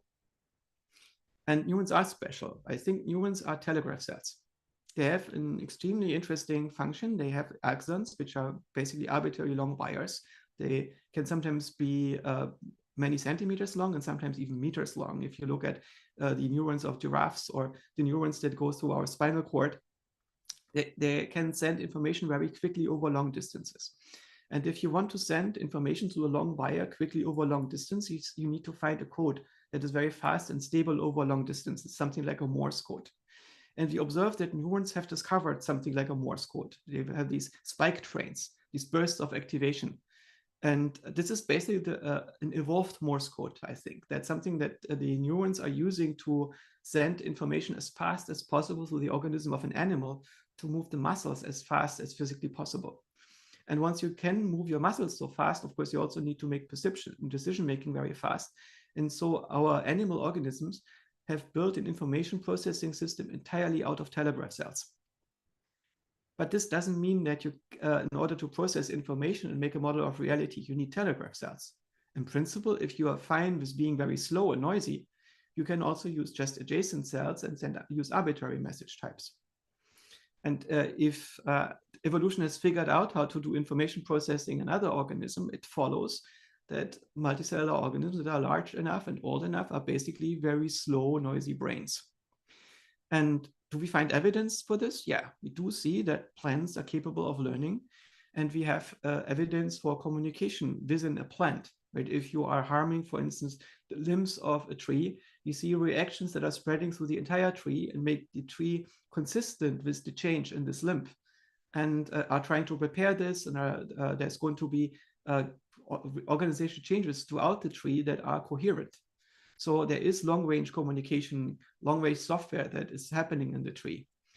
And even more interestingly, we see communication across plants. Right? If you see two plants growing next to each other for a very long time, how can they build a firewall against each other? So if you have fungus next to the tree and the tree is inventing a message passing architecture within the tree, then you can probably also use this message passing architecture to hijack the tree and basically use the root network of a tree to send a signal from one fungus to another, or vice versa, that the trees can use the fungi to do this. And if they want to get along peacefully, they will co-evolve a shared protocol. There is going to be maybe something like an ecosystemic internet. So do forests have something like a biological internet? Interestingly, there is evidence for this. So what you find is, for instance, when a new form of bug invades a forest and starts harming some of the trees very far away from this initial site are starting to develop defenses against this invasion, which means there needs to be some kind of communication going on between the trees. We also find that many kinds of trees cannot grow in the absence of certain fungi. So in a forest ecosystem, you cannot just plant it and hope that it sprouts. Many of the plants are hugely interdependent there. So it's like the forest itself is a big organism that relies on a shared software and on multiple layers of software in a similar way as societies also rely on many layers of protocols and software that have to be implemented in a society to work to produce certain institutions and professions and cultural aspects. So if forests can evolve internets and plants have spirits, if they have self-organizing software agents running on them, it might be possible that plants can build feedback loops outside of the original plant. And suddenly we are in a world where we have moving fairies that live in a different time frame than us. They're much slower. One day in fairyland is 7 years in human land, is what our ancestors used to say. And so while I'm not sure about this, I think there's very little scientific research that is happening in there. Suddenly this animist world looks far less absurd. The world of our ancestors or of other cultures, of the pre-scientific cultures, looks far less unscientific than it does before. And it's also not a world that is in any way violating our ideas of physics, right? This world in which software exists as a self-organizing principle in nature is still a physicalist world. It's still one where the world fundamentally at the lowest level is mechanical. It's driven by some self-evident, irrefutable logic that is basically Aristotle's logos, but it's characterized by a dynamic form imprinting itself on reality and shaping it into cells and organizations between cells and organizations between the resulting organisms. So the way in which we can make sense of reality is to see it as layers of software, starting with the software that is running on individual cells and then running across cells and then running across the organisms. And suddenly we are in an animist perspective, one in which the world is layers and layers of spirits that are competing with each other. And so that is for me a mind-blowing perspective that I thought I would never be able to make sense of these superstitious ideas and even adopt them and think that they make sense, because I'm somebody who is very rational, and I basically don't trust ideas that are built purely on intuition, because intuition can be arbitrarily wrong. The way in which we can test our intuition is reasoning and experiments. And suddenly we find a way to make these very old ideas of how the world works completely compatible with the way in which we actually observe the world to be. And that is also compatible with the experiments that we perform in the lab. And that also allows us suddenly to start asking the open questions. What is a mind? What is consciousness? How does it relate with reality? And so the idea of animism is that the actual invariance in the world is not the mechanism. It is the software that is running on the mechanisms. And the spirit is simply a self-organizing software agent. And so we get a shift in our perspective of evolution, and we had multiple shifts. For Darwin, evolution is the competition between species. And then Dawkins came along and said, no, well, evolution is not actually the the competition between the species, which are the phenotypes. It's the competition between the genotypes, and the genes are actually molecules. So evolution is actually about competing molecules that are producing organisms that are just fighting it out. And in animism, the evolution is the competition between different software agents. And these software agents lead to designs, which are the phenotypes, and they lead to representations of the software and encodings of the software, which are the genes. But it's actually about the software. And so the question that I have as an AI researcher is, can we bring spirits on the GPUs? Can we reproduce these principles of life and self-organization and possibly consciousness in digital form to make them testable, to have scientific experiments in which we can see under which conditions does self-organization emerge that leads to a perception of now and a perception of perception, the creation of observers. So in this perspective, consciousness is a colonizing operator. It's an operator that is changing patterns in reality and replaces them by slightly more coherent patterns. And it might be at the core of self-organizing information processing agents in nature, a biological learning algorithm. And this hypothesis should be testable via implementation in artificial intelligence models. So how can we study this? I suspect we need to have a new effort for this. It probably shouldn't be happening in an AI company, because doing this, turning it into a product is, I think, raises ethical questions that make it very difficult to justify research like this. But I think it needs to be an initiative that should happen across companies and across academic research and across arts and across people who are seriously and rationally dealing with the mind, for instance, from the perspective of meditation and studying introspection. We basically need to have a new initiative for doing this that is going beyond what cognitive science is doing at the moment. So maybe what we need to be building is the California Institute for Machine Consciousness, an initiative that is getting people together from different areas to conduct such experiments. And it's what I'm currently working on to get this initiative off the ground. And I invite collaborations for this. We already incorporated this institute and built a small board and found some advisors. For instance, we found support from my friend Christoph von der Malsburg and from Stephen Wolfram and Carl Friston and Mike Levin, or people who are very, very close to, in spirit, to this type of thinking and this type of experiment and reasoning, and want to see where this leads.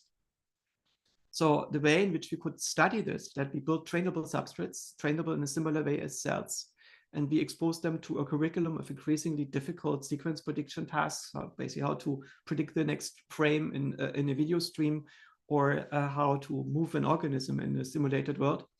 And we look for operators that lead to self-organization under these conditions and can still learn it. And we want to see if we observe a phase transition in the capability of those systems.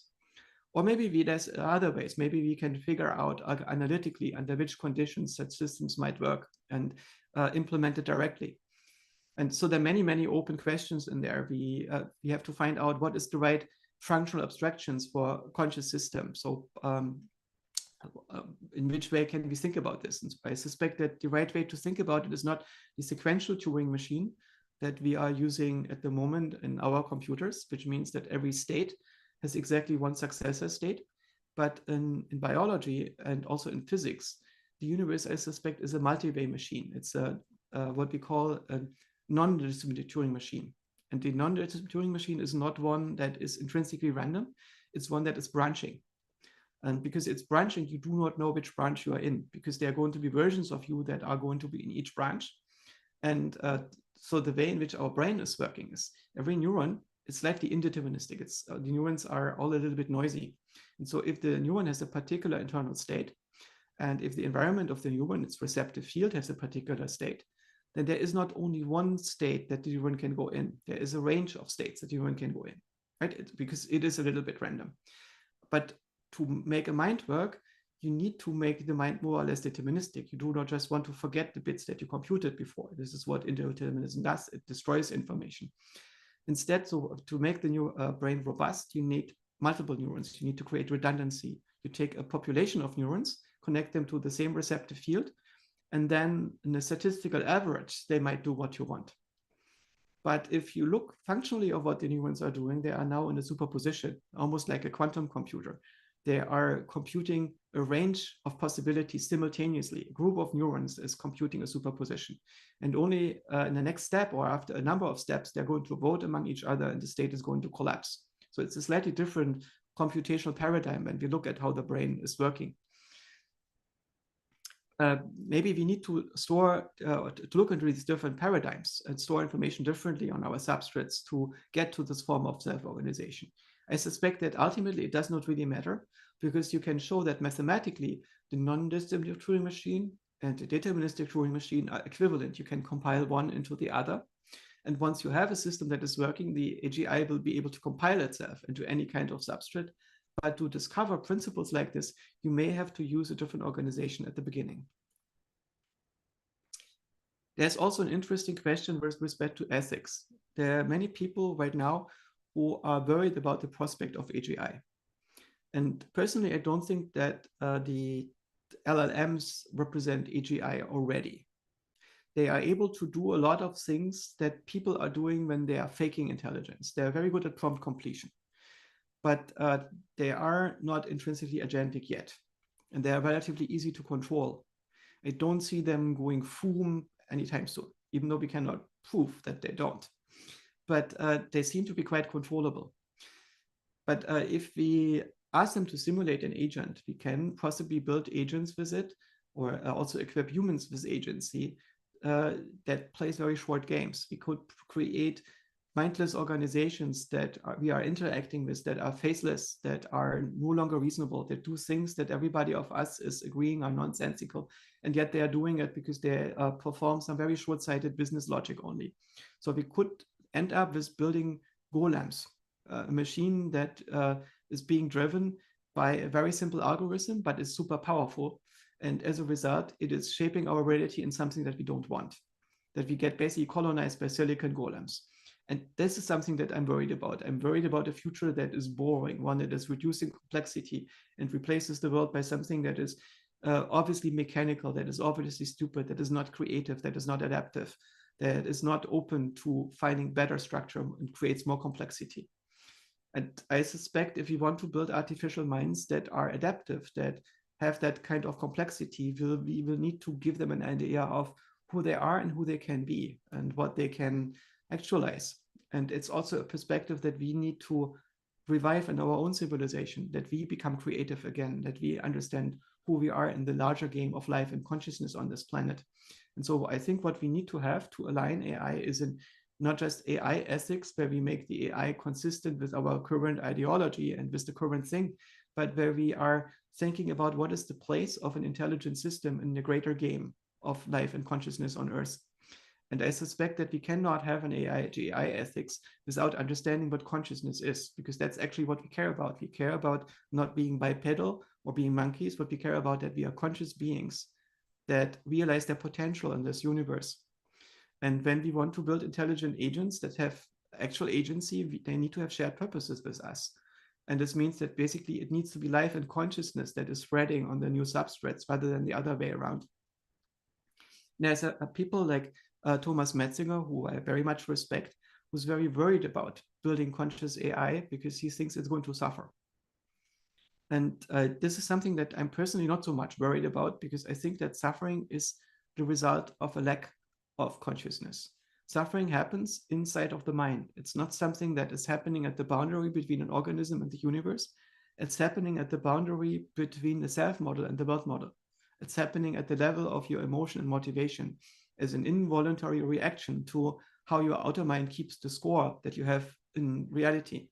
And once you basically spread into your outer mind again, once you basically take control of your primordial consciousness, of the part in you that is able to create reality inside of your mind and your own relationship to reality, that is creating the model of the personal self and its interaction to the world, you realize that suffering is the result of trying to regulate something that cannot be regulated, or that you regulate in the wrong way.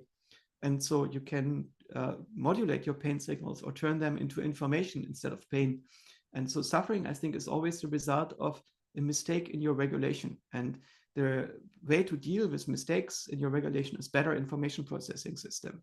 Overall, I'm quite optimistic about AI because I think it's a technology that is solving problems by better information processing. And the ways in which we are stopping a bad guy with an AI is 10 good guys with an AI. It's going to be creating instead of destroying. And there's always more benefit in creating than in destruction.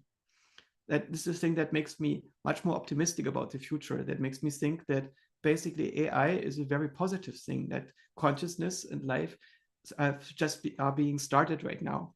And they're going to benefit from having this new revolution of systems that are happening in the long run. Personally, I'm skeptical about building conscious AI at scale and releasing it into the world. I am interested in understanding how consciousness works and experiment with it in an extremely controlled way, because I think it's an extremely important philosophical question to understand. But the way in which we are building machines that we are interacting with, that we are allowing to shape our reality, is one that requires a lot of thought and wisdom. And that means we have to do these things in a setting that is a cultural project, a philosophical project, a nonprofit. So maybe this is a good point to start the discussion, and maybe some questions that we could put into this discussion, right? What I advanced here in this talk is a hypothesis. It's entirely speculative. A lot of it is conjecture. I don't know whether plants are conscious. I don't know whether consciousness is a learning algorithm and so on. But I think it's a philosophical hypothesis that is at the convergence point of a number of existing theories and synthesizes them. And it's a reasonable starting point. It gives us questions that we can work with. And so, for instance, we can ask ourselves, is the entire paradigm correct? Is this what I would call computationalist functionalism correct? When this question comes down to functionalism, is the idea that an object is constructed over what it does. An object is a mental model that we have of a part of reality, and we construct these models by observing how things are changing other things. And this is the idea of functionalism, that objects are always functions. They, as opposed to essentialism, that we somehow have a way to touch stuff behind the curtain. And computationalism means that we can describe things via state transitions. And this is what we do in every domain, like physics, economy, wherever we make models, we are basically making computational models. We describe how states are changing into other states. The next thing is consciousness software? Is it a causal pattern, or is it something fundamentally different? We can also ask ourselves, is consciousness an aspect of a different mechanism, or is consciousness itself the invariant pattern? So maybe consciousness and phenomenal experience itself doesn't really matter, but maybe there's an underlying thing that we are missing that is producing this as a side effect. There's also a question, is consciousness actually happening across cells? Is it largely a phenomenon across neurons? Or is it something that is happening in between the neurons using mechanisms inside of the neurons, like Hamerow's microtubuli? And there's also a question whether consciousness is actually simple, right? For instance, the cell itself is also a pattern that is self-replicating and colonizing. It's an extremely complicated pattern. And it's so complicated that it seems that the cell was discovered on this planet only once, which means it's probably, if you make a primordial soup, you will not get a cell every few minutes. It's something that might take millions or billions of years. Maybe it takes many, many planetary laboratories until you accidentally end up with the first cell. So if consciousness is something that comes out of the cell, or is as complicated as the cell, I will probably not be able to discover it by looking for random patterns in a self-organizing GPU organization that is trying to solve sequence prediction tasks with self-organization. But if consciousness is actually simple, so say like money or government or something like that, then we can probably discover it. And so these are the many of the open questions that I would like to address. But maybe this is a good point to start the discussion. Yeah, I mean, that was terrific. That was such a trip. A real treat, I must say. Maybe I could just kick things off with a kind of provocative question. There were two things you said I thought that really kind of stood out in some ways, because they were a bit sort of counter to the logic you were saying. One is that you said, are we just impoverished LLMs? And then the question is, are we anthropomorphizing too much? And I want to kind of maybe push that. I think to me, I mean, I completely buy your idea that we are kind of living in a model. Absolutely. And I'm totally based on that. I understand that and you could see that through other people who are thinking similar things. We see things through representations, fantasies, hallucinations. We follow Anil Seth and so on. I think that's very acceptable. The thing the separate kind of issue is how in that process we are in somehow projecting meaning onto things. And this is to my mind, this is the real kind of question, because we are projection making machines, and AI certainly isn't interested in that. And we tend to look at the universe around, which could be understood as kind of Brownian motion or something that's operating in its own kind of way. We tend to project meaning onto it and then create gods and whatever else. And it's a way of making sense of the world in some senses. There's a guy, I don't know if you know this person, Hayden White, who is he was a very progressive theorist of history, and he kind of says that, well, there are many forms of history. History kind of is really presented often as simply as a chronology of events. Then what a historian does is write a narrative that makes sense of those events. And to some extent, I wonder whether that's what consciousness is not doing, creating this movie, trying to make sense of what is being witnessed in some senses. But what always strikes me as kind of the problematic about many of the approaches towards the critique of AI in not having consciousness is that it does adopt an anthropocentric viewpoint. It's looking down at AI, saying it hasn't got that. How is it going to be like us?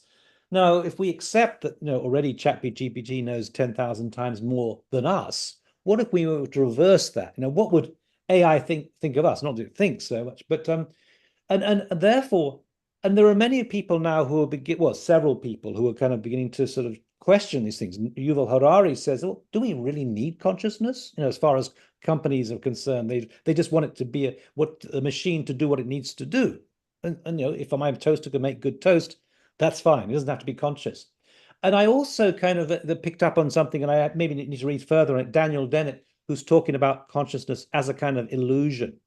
So I'm sort of wondering whether whether we need to be trying to get AI to become conscious, or whether that isn't anthropomorphizing things too much. And what would it be to take the opposite perspective, to take the perspective of AI looking at us?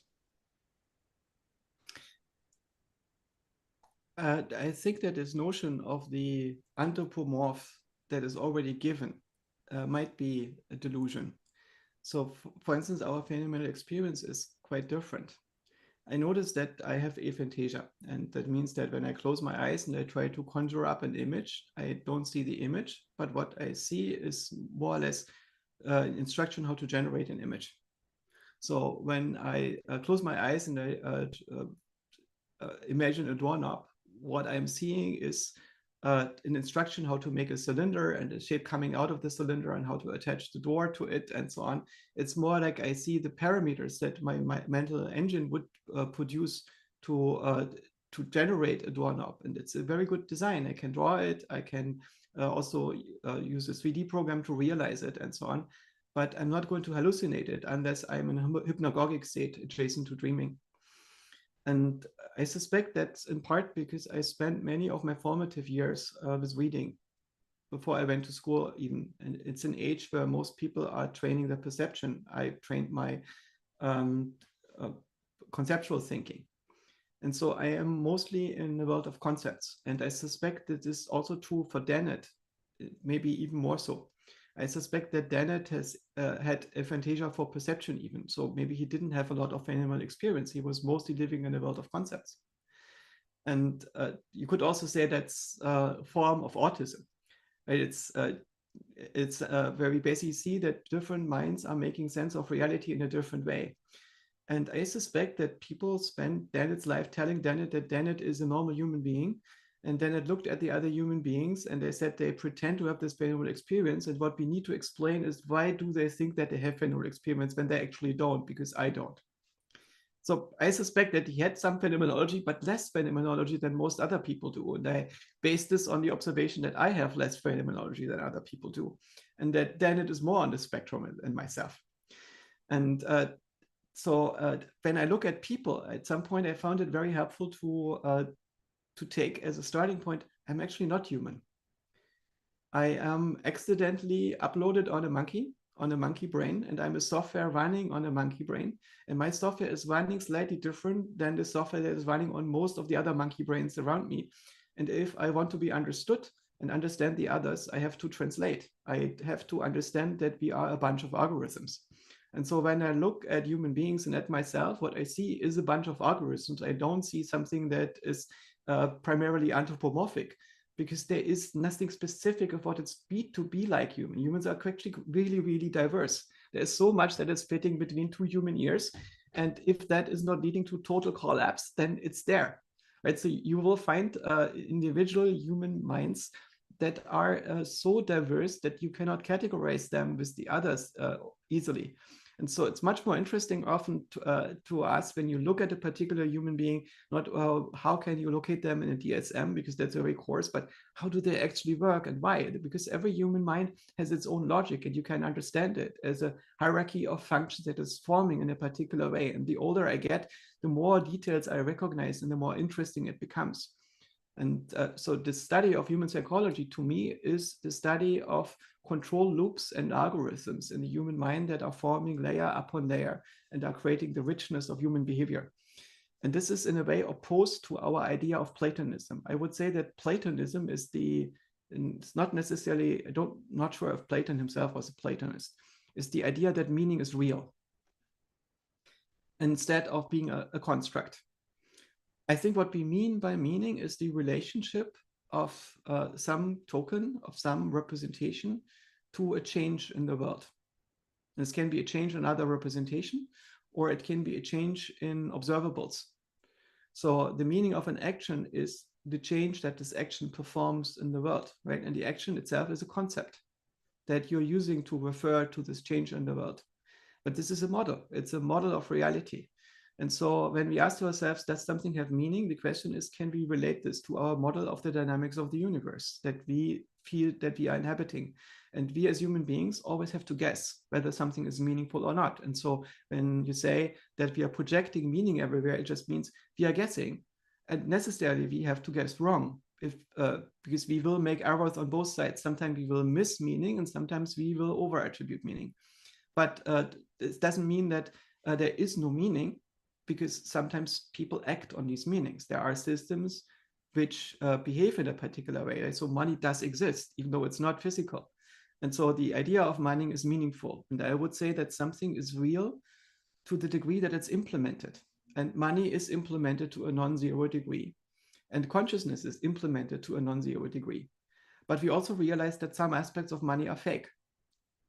And they only pretend, they're only simulacrum. And for consciousness, that is even more the case. There are a lot of aspects of consciousness that are fake. We have a lot of fake memories about our conscious states that are only created retroactively. And so a lot of our consciousness is not even a simulation of what it would be like if somebody was conscious, but only a simulacrum, a pretense of us having been there and having done that. Instead, we just jump to the conclusion and pretend that we went through the steps. And so when we look at this more critical, we can deconstruct this notion of anthropomorphism and realize that the anthropomorphic thing is only an approximation. An interesting notion is also the idea of truth. Goethe was a Platonist with respect to truth. He thought that truth is the thing that in a way exists, and it's what's captured in the intuitions of mathematicians.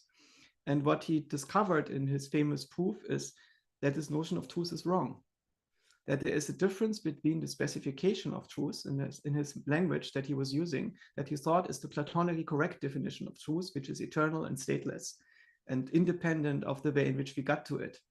And what he could prove is that this notion of truth cannot be implemented, that there is going to be a difference in which the universe works, and any system in the universe, even in a mathematical universe, can work and this notion of stateless, eternal, Platonic truth. And to me, the consequence is that the truth that I am intuitively using when I examine it is not Gödel's truth. It's a constructive truth. It's a set of determinable determinants, right? It's about something, so it's a determinant, and it's determinable. It needs to be discoverable in some sense, at least in the abstract. Right? And there are truths that we cannot discover, but we would need to be able to project a hypothetical observer that could be discovering it to say that this is truth. And at some point, also the question of whether something is in the realm of that's hypothetically discoverable is meaningless, because the truth that we have to work with is the set of discoverable control structures in the world, the set of discoverable invariances and regularities. And so when we talk about truth, we talk in practice about the set of useful models that we can construct about reality that allow us to perform changes in the world that are meaningful and helpful. Yes, I thank you. This maybe is a kind of thing that we could need to continue as a debate, because I still think there's some interesting challenges to address this, and I'm not convinced that consciousness is so important myself. But anyway, there are other questions in the chat out there. There's three of them I can see at the moment. First, we have Joel Esposito, then we have Thomas Spiegelhalter, and then we have De Jager. So maybe I could invite Joel to ask the first question. I don't know if you could switch your video on and ask it, or I could possibly read it out for you if not. And maybe he's no longer here. Okay, I don't see Joel. He asked well, let me read out the question anyway, because so are you proposing to organize AI models in a manner similar to your orchestra analogy, using a multi-agent framework directed by a central conductor model? Is live sensory data input, in brackets, coupling the model to reality or now, a prerequisite to achieving self-awareness? Also, do you suspect brain-machine interfaces will answer some of the questions about consciousness, or do you think we won't be able to gain direct insights if consciousness turns out to be a quantum or quantum-like process? That's a challenging series of questions. Yeah, very interesting questions. So I think the first one is the question of the architecture that we need to build. And to me, that's an open question. There is this tradition of cognitive architectures within cognitive science that comes out of the combination of psychology and computer science. It started with Herbert Seidel and Alan Newell. And in a way, what cognitive architecture people did is they represent the mind as a set of boxes and arrows. And then they try to implement the contents of these boxes and arrows. And because the mind is only to a certain degree approximable in a set of fixed boxes and arrows so far, there has been limited success. It's not completely useless. We learn a lot, but maybe we can now use LLMs or training systems to basically fill the boxes and arrows with LLMs that are all little homunculi and that basically take care of the rest. And in a way, this is an idea that Jan LeCun proposed a couple of years ago when he suggested that he build an architecture where we are coming up with a number of instruments, and he identifies some of these instruments that do perception and prediction and motivation and so on, and combine them with each other.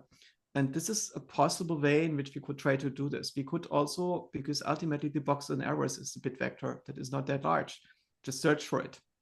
So instead of tinkering by hand, get a system that is exploring the entire space of architectures by itself. And then the question is, what is the structure that we need to impose initially to make that happen? Or is there something very, very simple where we just get it to evolve languages, and these languages lead to an organization of the system? So I don't know that. It's something I think where we need multiple experiments to do, and a lot of people who have ideas in this space. And I suspect that it's not the first thing that's going to work. The next thing is live sensory data, coupling of the model to a reality, are now a prerequisite to achieving self-awareness. To get to self-awareness, I don't think that self-awareness and consciousness are the same thing, right? Self-awareness is awareness of you being in the world. And that requires that you can discover yourself in the interaction with the world, which means there needs to be some kind of feedback. We only discover ourselves and our own actions and the relationship to the environment through this closed loop. But we notice that there is something like a volition going on, and then there's an action that happens as a result of that volition, and there's a change environment that is perceptually visible, and that in turn might have a change on our motivation and emotion, because maybe we are less hungry or thirsty after performing action and so on. And by closing this loop, we discover ourselves in the world. We discover our own agency through closing the loop. And so if we want to have a completely self-organizing system, we need to close the loop. We need to get the system to interact on a rich multimodal environment. And if we want the system to discover itself in the same universe as ours, we need to give it access to a universe that has the necessary preconditions to define our own existence in it, right? So if you don't live in base reality, you cannot discover the conditions of your own existence. If you are a character in Minecraft, you don't have access to the source code of Minecraft. And even if you are a very smart NPC in Minecraft, it's very difficult to actually make an experiment on yourself that teaches the character in Minecraft on how it actually works. So there are good arguments to be made to connect an AI to the real world. But on the other hand, doing sensors and robotics is still very, very hard. And what I found is I haven't seen a single system that is actually doing machine perception so far. All the present super successful system, even self-driving cars, they're basically using models of human perception. They use the input of camera sensors that are tuned to the human perceptual system to reproduce the stuff that we are getting from reality, rather than doing something at the frame rate that is technically possible with the range of data and modalities that is technically possible. And I think it would be very interesting to, instead of trying to emulate human perception and take pictures that are generated to emulate what we are seeing when we look at the page or into the world, use something that is much more open and use something that is much more close to the capabilities of machines. So basically build actual machine perception. That would be something that's very interesting to study. I would also like to study the concept of empathetic AI. At the moment, when you are talking to an M, you might think that it's empathetic. You can use it as a therapist, for instance. And while some of you might find this very questionable, a lot of people who try to use LLMs for therapy sessions report that they find this more wholesome than using a human therapist, because that thing is actually much more patient, and it's actually not a person that is going to judge you. If you close the session, it's gone, right? And so you can tell it anything you want. And that thing is actually really, really smart and attentive, because it's been trained on so much more than most human psychologists are. So basically the capabilities of most human psychologists are in many ways below the level of what you can do with an LLM. And so while I still find it questionable if you have a really disturbing existential condition to use an LLM, because the LLM can trip with you into an arbitrary corner of reality without having any common sense or love or understanding or wisdom to bring you back. If you are in a state where you just need a ping pong partner and you are basically sane, but you have issues, you have traumatizing experience in your relationship, or you need to discuss your relationship with somebody, then the LLM can be super helpful. But the empathy that you're going to see in a system is not perceptual empathy. It's not this shared mental state that you get with other people that you're vibing with really well, where you can even experience yourself as almost inhabiting the body and the mind of the other person.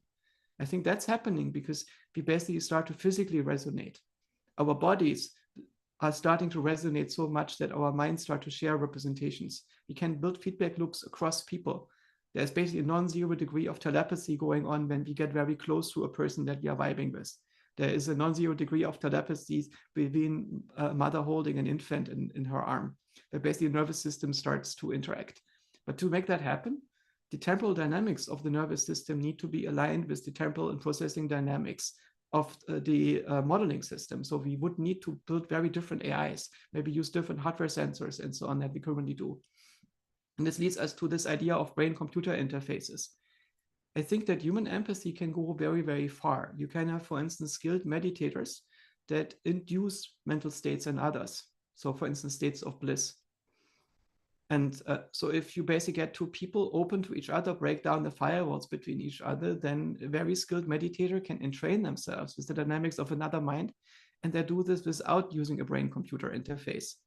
What they do is that they observe with all sensor modalities the full output of the human being. So they basically use full body sensation to infer what mental state the other one is in, and do this in such a way that they build a feedback loop. So there is an interaction between both of them going on. And so if even human beings can do this with their limited capacity, imagine what machines can do this that have much more capacity for learning if we somehow figure out the ground truth. And so brain-computer interfaces might be helpful in figuring out the ground truth, but I don't think that they're ultimately necessary to guess a person's thoughts. If you know the context of a person and you've seen millions of people and processed data about millions of people, and you are interviewing a person and you're observing this person with extremely high resolution sensors across many modalities, you are probably often able to finally deduce the mental state of that person, including their thoughts, without a brain-computer interface.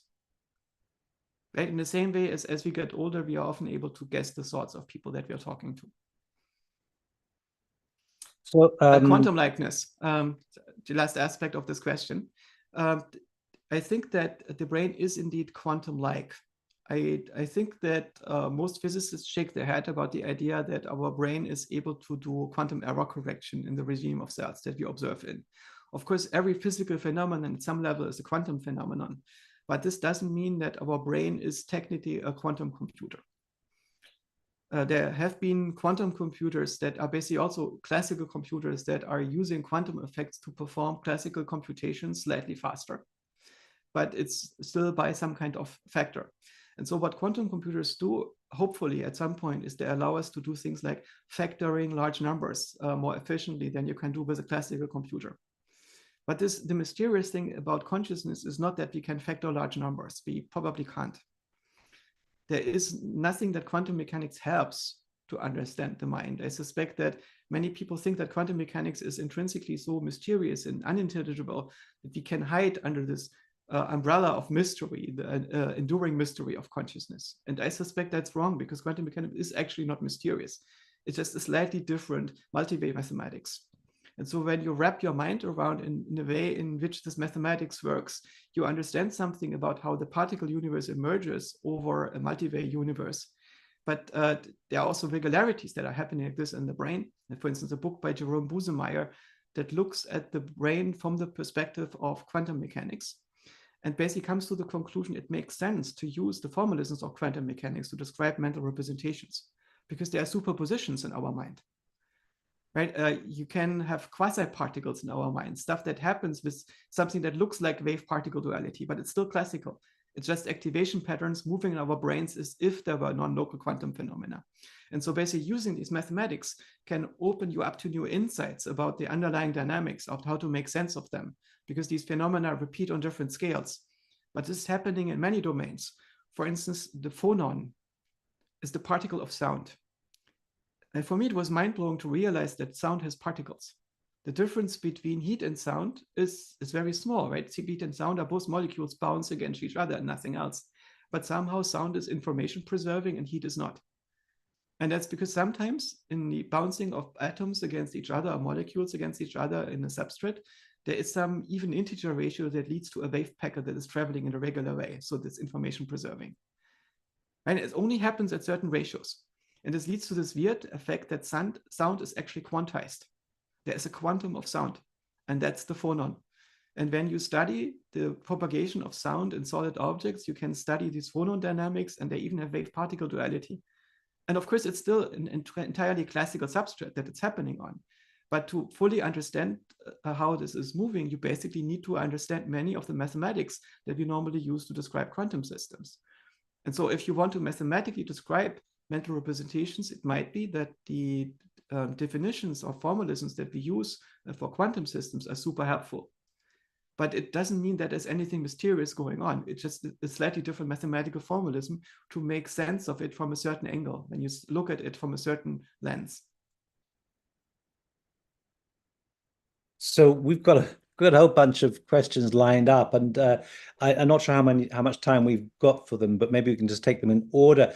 Could I ask those? I'm sorry, Joel, I could have got you to unmute yourself. I'm not quite sure how, but anyway, you could maybe. I know that Thomas, who's next on the list, can unmute and so on.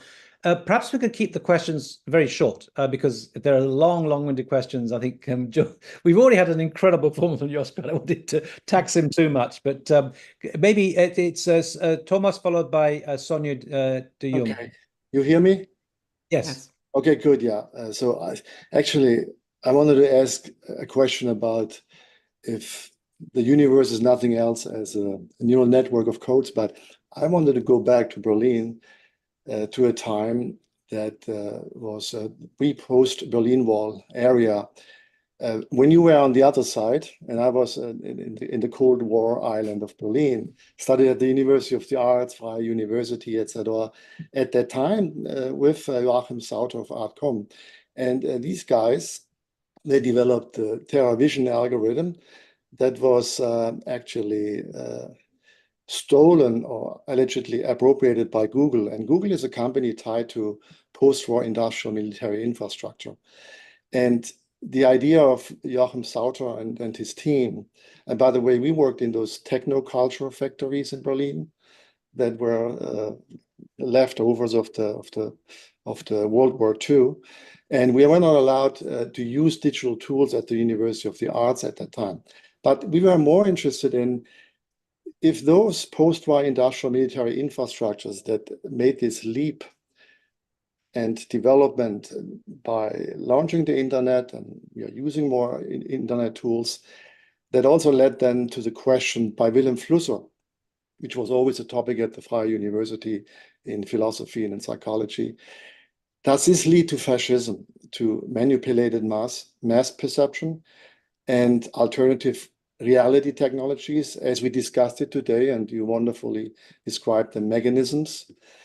And what are the potential dangers posed by AI today? We're also doing in synthetic biology, we're working with DNAs and RNAs and connect that to biological learning algorithms. And how does this has an impact of monopolizing and weaponizing these AI technologies now and in the future? And as we see with the platform of Elon Musk's ESC, we see that the potential of authoritarian control is already happening. And the question is, how does this has an impact on your research in terms of trustworthiness and your own experience growing up in East Germany, then working in West Germany in the face of the post-war developments of military industrial infrastructures and their tool developments? My own connection to art and commerce, by the way, exists. When I was living in Berlin, I co-founded a company among other people with Andreas Steinhauser, who and Gate 5 people who basically came out of art and com and then sold their stuff to Nokia. And there was basically, they built mapping software as part of art and com. I think that refers largely to the thing that went both into Google and into Nokia later.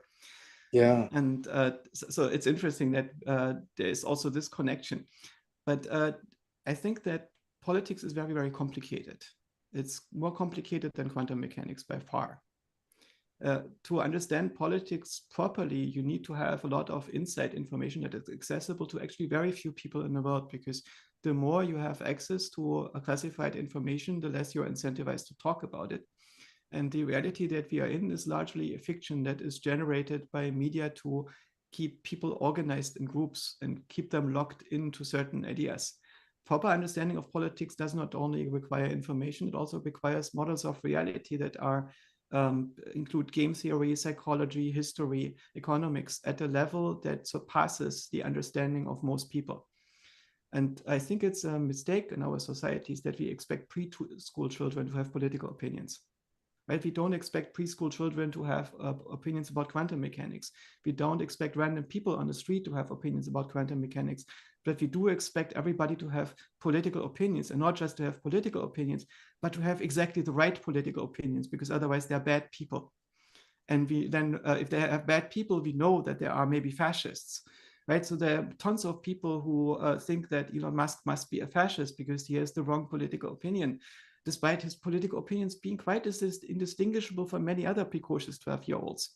It's if I look at the political opinions that are being presented right now by the leaders of the free world, they don't seem to be very closely related to who's actually governing us right now. I don't really know who's currently governing us and what their stories are that they tell themselves, because they don't have access to this.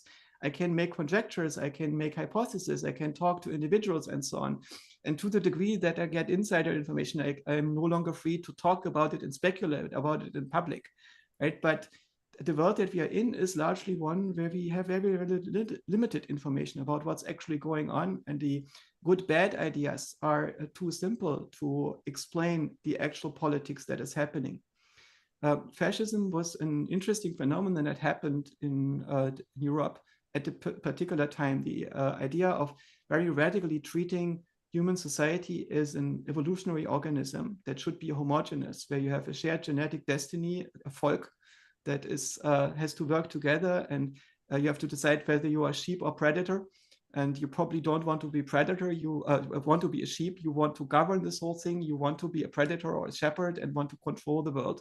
And you have a manifest destiny that realizes itself because you wake up into this evolutionary radical Darwinist reality of fascism.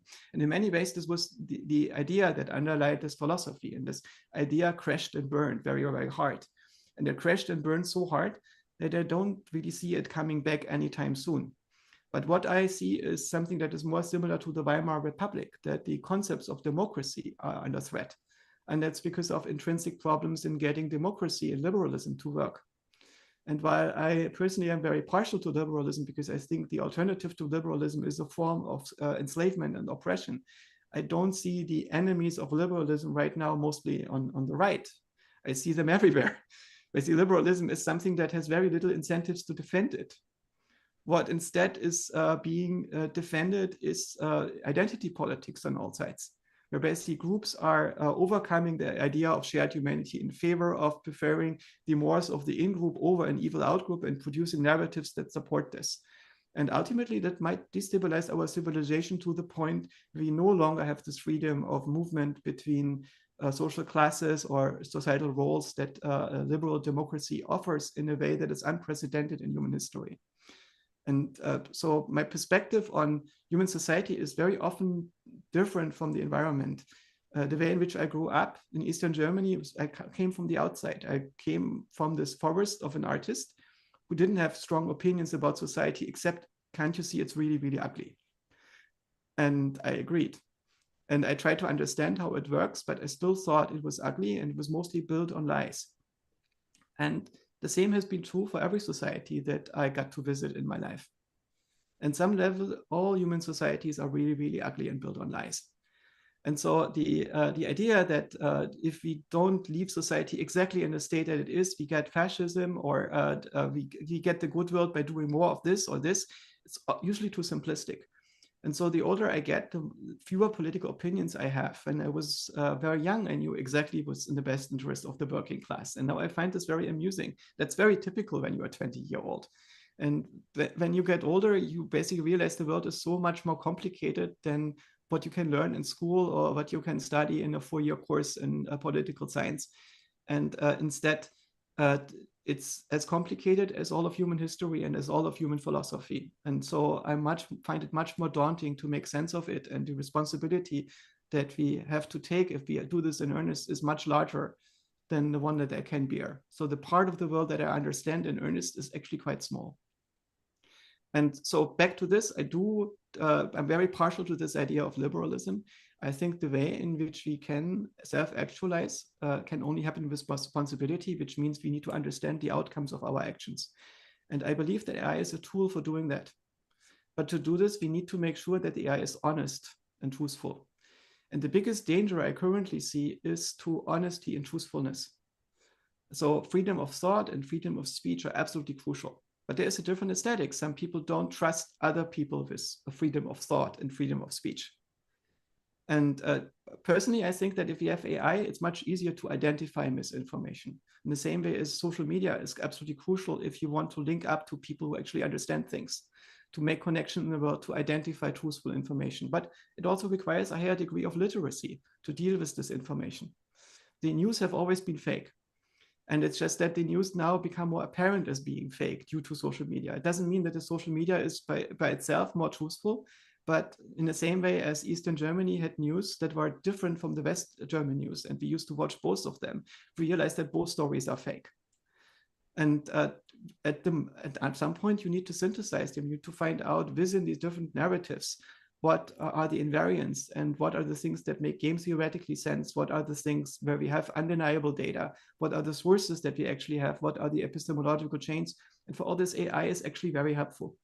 And that's the thing that makes me hopeful. So I want to build AI for my children. I want to make AI that is truly based and truly powerful and truly responsible and allows us to be more responsible. Thank you. Sonia de Jager is a PhD student at Erasmus University in Rotterdam. Sonia, could you unmute yourself and ask your question? Thank you. Yeah, can you hear me? Yes. Great. Thank you for the presentation. I have a million questions, but I'll just stick to one very specific one that I put in the chat. So you mentioned that children refer to themselves in the third person at first, but I mean, I would say that's more an effect of the fact that they get referred to in the third person. So they get referred to by their name more than by anything else. And pronouns are this kind of higher level abstract reality that kind of modulates social coordination and attention. But that's not, the reason that you mentioned. The level of abstraction, as you mentioned, does, change as such, but not in the way that you described. It's actually just induction, them realizing that they have access to new structures, different structures, as they witness this happening among human beings. And I wonder, I mean, my question is more related to the fact that I have the intuition that we're stuck at that infant level in economic terms. But I would like you maybe to clarify what you mean by that change in abstraction. So I suspect that the reason why small children don't refer to themselves in the first person is not because I is so complicated or because they never observe anybody using it or cannot learn how to apply it to themselves. But I suspect it's because they don't perceive themselves in the first person yet. So that is something that is not based on systematic study. It's based on observing my own two children and a handful of other children. So it's very sparse data, reading a little bit. And another thing that I, at some point, dropped out of my personal self. And this was a very shocking experience where I suddenly realized I'm not actually Joscha Bach. I run on Joscha Bach's brain, but I'm not that guy. That guy is actually a model of what it's like to be a person. And I realized that this is somewhat similar to vague childhood memories that I had, where I was trying to make voices of the heads in my mind and sorting them and realizing that they basically come all from one direction and I can summarize them as one agent. And at some point, I am perceiving myself as the one that produces these voices in my head. Right? I create an inner monologue, I create structure in my mind. And so I think that there was a progression in my own mind in which I started out as something that was not yet personal, and at some point coalesced into a person, and then had difficulty to see the world from a different perspective than from that personal perspective. And then much later in my life, I was able to transcend this person again and realize that I'm actually a thing that is able to construct a person. And so now I'm still mostly in a state where I experience myself to be a person, but sometimes I can move out of that frame and realize, no, this person is a construct that I can only perceive in the third person. And so what am I when I'm not a person? And it's mostly an observer. And the observer is not a he. It's not something that is able to experience guilt and shame, because these are particular personal features. So all the aspects that are constructing a person are things that are only available to the degree that I conceptualize myself as a person. And so when we notice that the person is a construct, we notice that a baby doesn't have guilt and shame yet, right? Cats and dogs can have guilt and shame, but only to the degree that they are constructing these elements of personhood, and they don't have them when they are puppies or small kittens. They develop them much later and identify with them probably much later. And so I suspect that there's basically a progression in which we are forming these concepts of interaction and the incentives, and there are many things that are born into us to lead to certain constructs, but we don't identify with them from the start. Another aspect is childhood amnesia. What we often observe in children is that they have perfectly fine memory. A 2-year-old remembers what they did as a 1-year-old, but a 5-year-old doesn't remember what they did as a 2-year-old. There is basically this enormous gap. And it's like we start a new narrative. We start from scratch our biography from the point where we perceive ourselves as a person. It's like we create a second spirit in in the image of the first that is being built into the mind as this second entity that is then a personal self that thinks of itself as a human being. And it might be that I'm overgeneralizing, but I suspect there's something to this theory of development. Great. I'm just wondering what that says about Julius Caesar, who always wrote in the third person singular. They bellow Gallica. So okay, we got Michael Just is next in the list. I don't know how much time you've got, Joschka. This is just terrific. It's amazing. Michael? I have more time. Okay. Yes. Thank you, Neil, and thank you, Joscha, for this really, really wonderful and amazing talk. Okay, I'll try to keep it brief since we have a couple more questions lined up. Let me just basically just read what I have put in the chat. So you have argued many times that art, or let's say to make art, is to capture conscious states. And I've always wanted to ask you more specifically how you would define this. So now you've just brought up or argued for the possibility of a synthetic artist, which that in itself is a very interesting topic in its own right. I suppose that we might have an intuition that art is something, let's say, specifically human, whatever that would mean. Perhaps that is just an anthropocentric, let's say, a bias or a limitation that we have. But coming back to this definition of capturing conscious states, what would you say are the preconditions of this? Which systems are capable of it? And you just said that you posed the question, wonderful question, if plants have spirits, if forests have internets, is art in a sense ubiquitous as a self-organization? And in a way, maybe this could be regarded as a renewed avant-garde idea in a sense that art is, or art as life. Thanks, Joscha. Yeah, thank you. There are many perspectives on art. And coming from an artist family, I found many of them not very compelling. Right? There are different levels of artistic appreciation. And basically the lowest level of artistic appreciation is it's made by an important artist. That's basically the bottom end. That is somebody who doesn't need to understand art beyond the status symbol. Right, so art is what we see when we go into an art gallery if it's made by somebody who is held in high regard.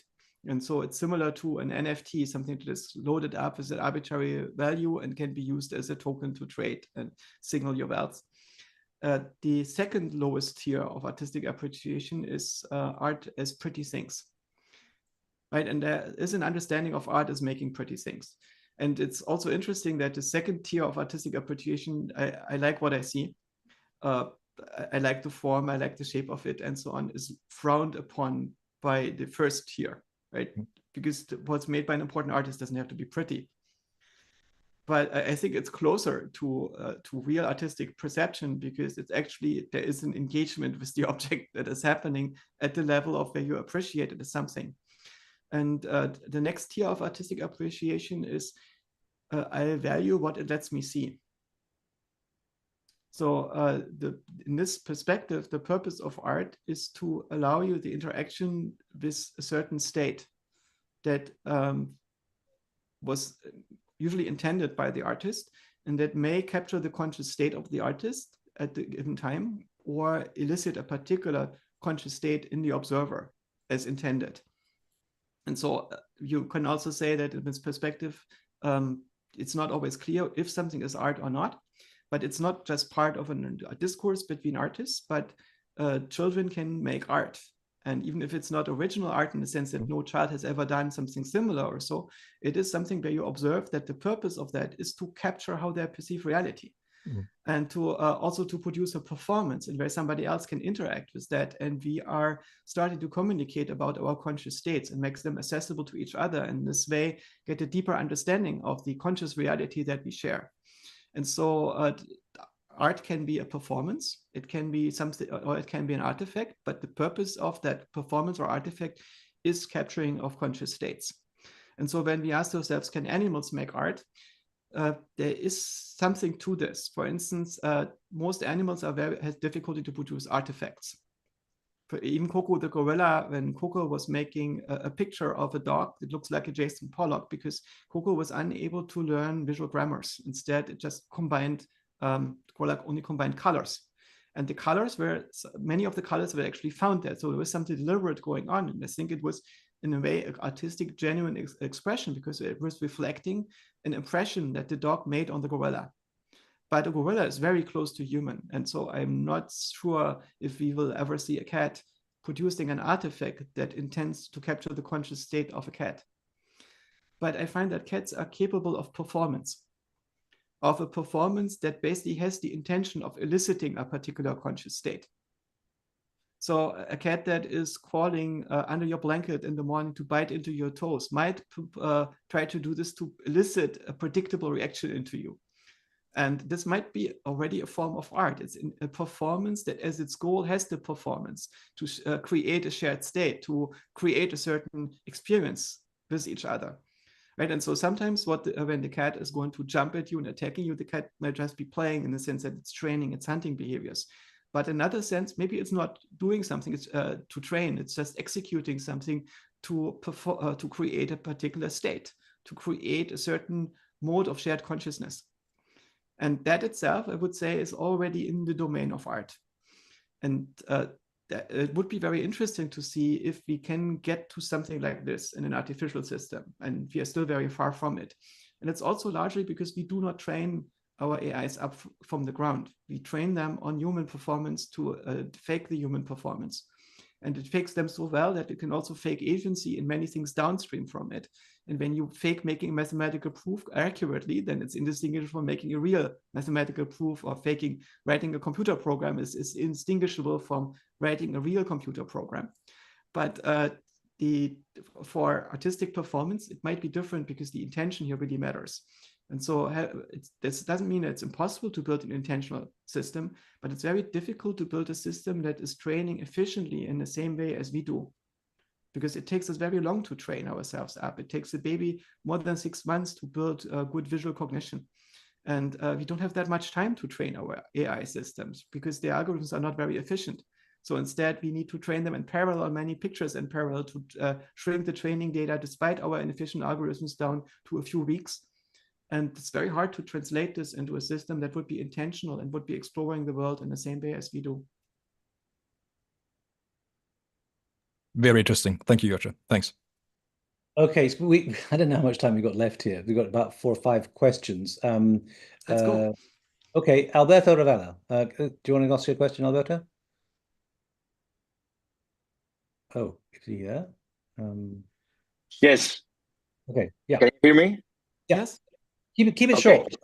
Okay, very short. I just want to thank you because you make my mind now going like crazy with all these ideas, because my background, even as an artist right now, I'm a nuclear physicist as well. So I understand the quantum mechanics and everything. And you brought a point that I really like, that is the fact that these molecules are working in our DNA, fighting for survive. And I want to see your point of view. I want to create a parallel between that and what you were talking about, the machines learning how to be conscious, because all that information is quantum and it's happening on the level of molecules. So I want to know how your point of view about all the knowledge that we have as civilization, all the evolution, and all the transformation that we have. Do you think that is being recorded in our DNA, in our molecules, and is transmitted from generation to generation, making us human more adaptable?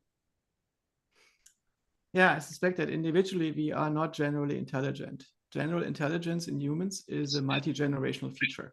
You basically need an unbroken 1,000-year tradition of people transmitting ideas to each other until we form the necessary abstractions for generality. So for instance, the idea of a representation is something that doesn't exist for most people until they are tied into a discourse where we reason about languages and the abstraction of languages in the most general sense.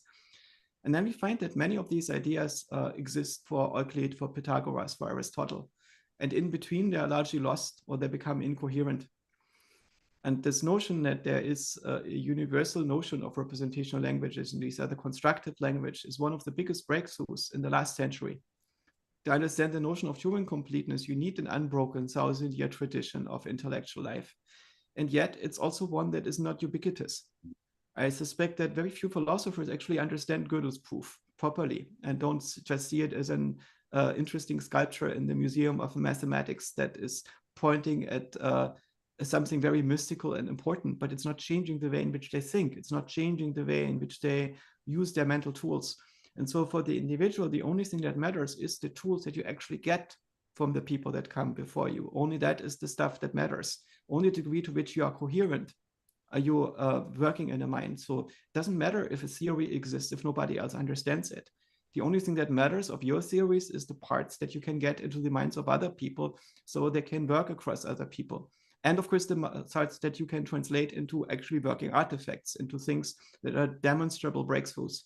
And so, yes, I think this transmission exists and it's crucial, but it's also not quite the same thing as DNA. Because, for instance, I can go back to Aristotle with my modern eye and see, oh my God, this guy has more in common with me than my teachers did.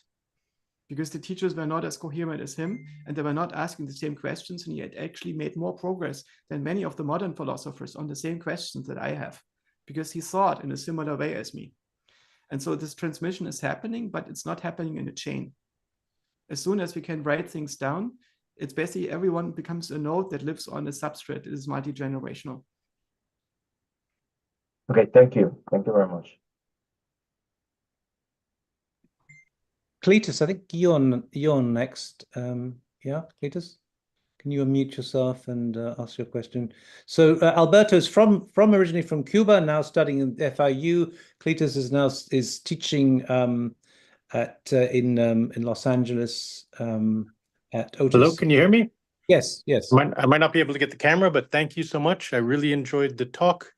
The image of the loom being self-aware will stick with me.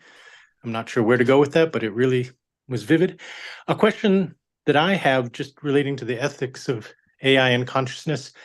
I was brought to think of those who were saying it'd be important to colonize Mars in case we devastate the Earth, and the notion of wouldn't it be a lot easier to not devastate the Earth than to colonize Mars makes me think of AI and just the question of what model of consciousness is being valued to the degree that we would say every 6-year-old who's much farther along possibly than a computer would benefit from this model of consciousness.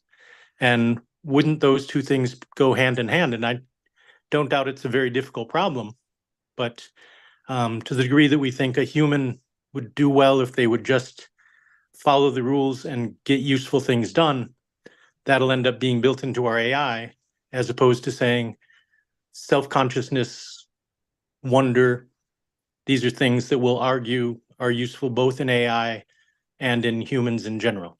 I was wondering your thoughts on that.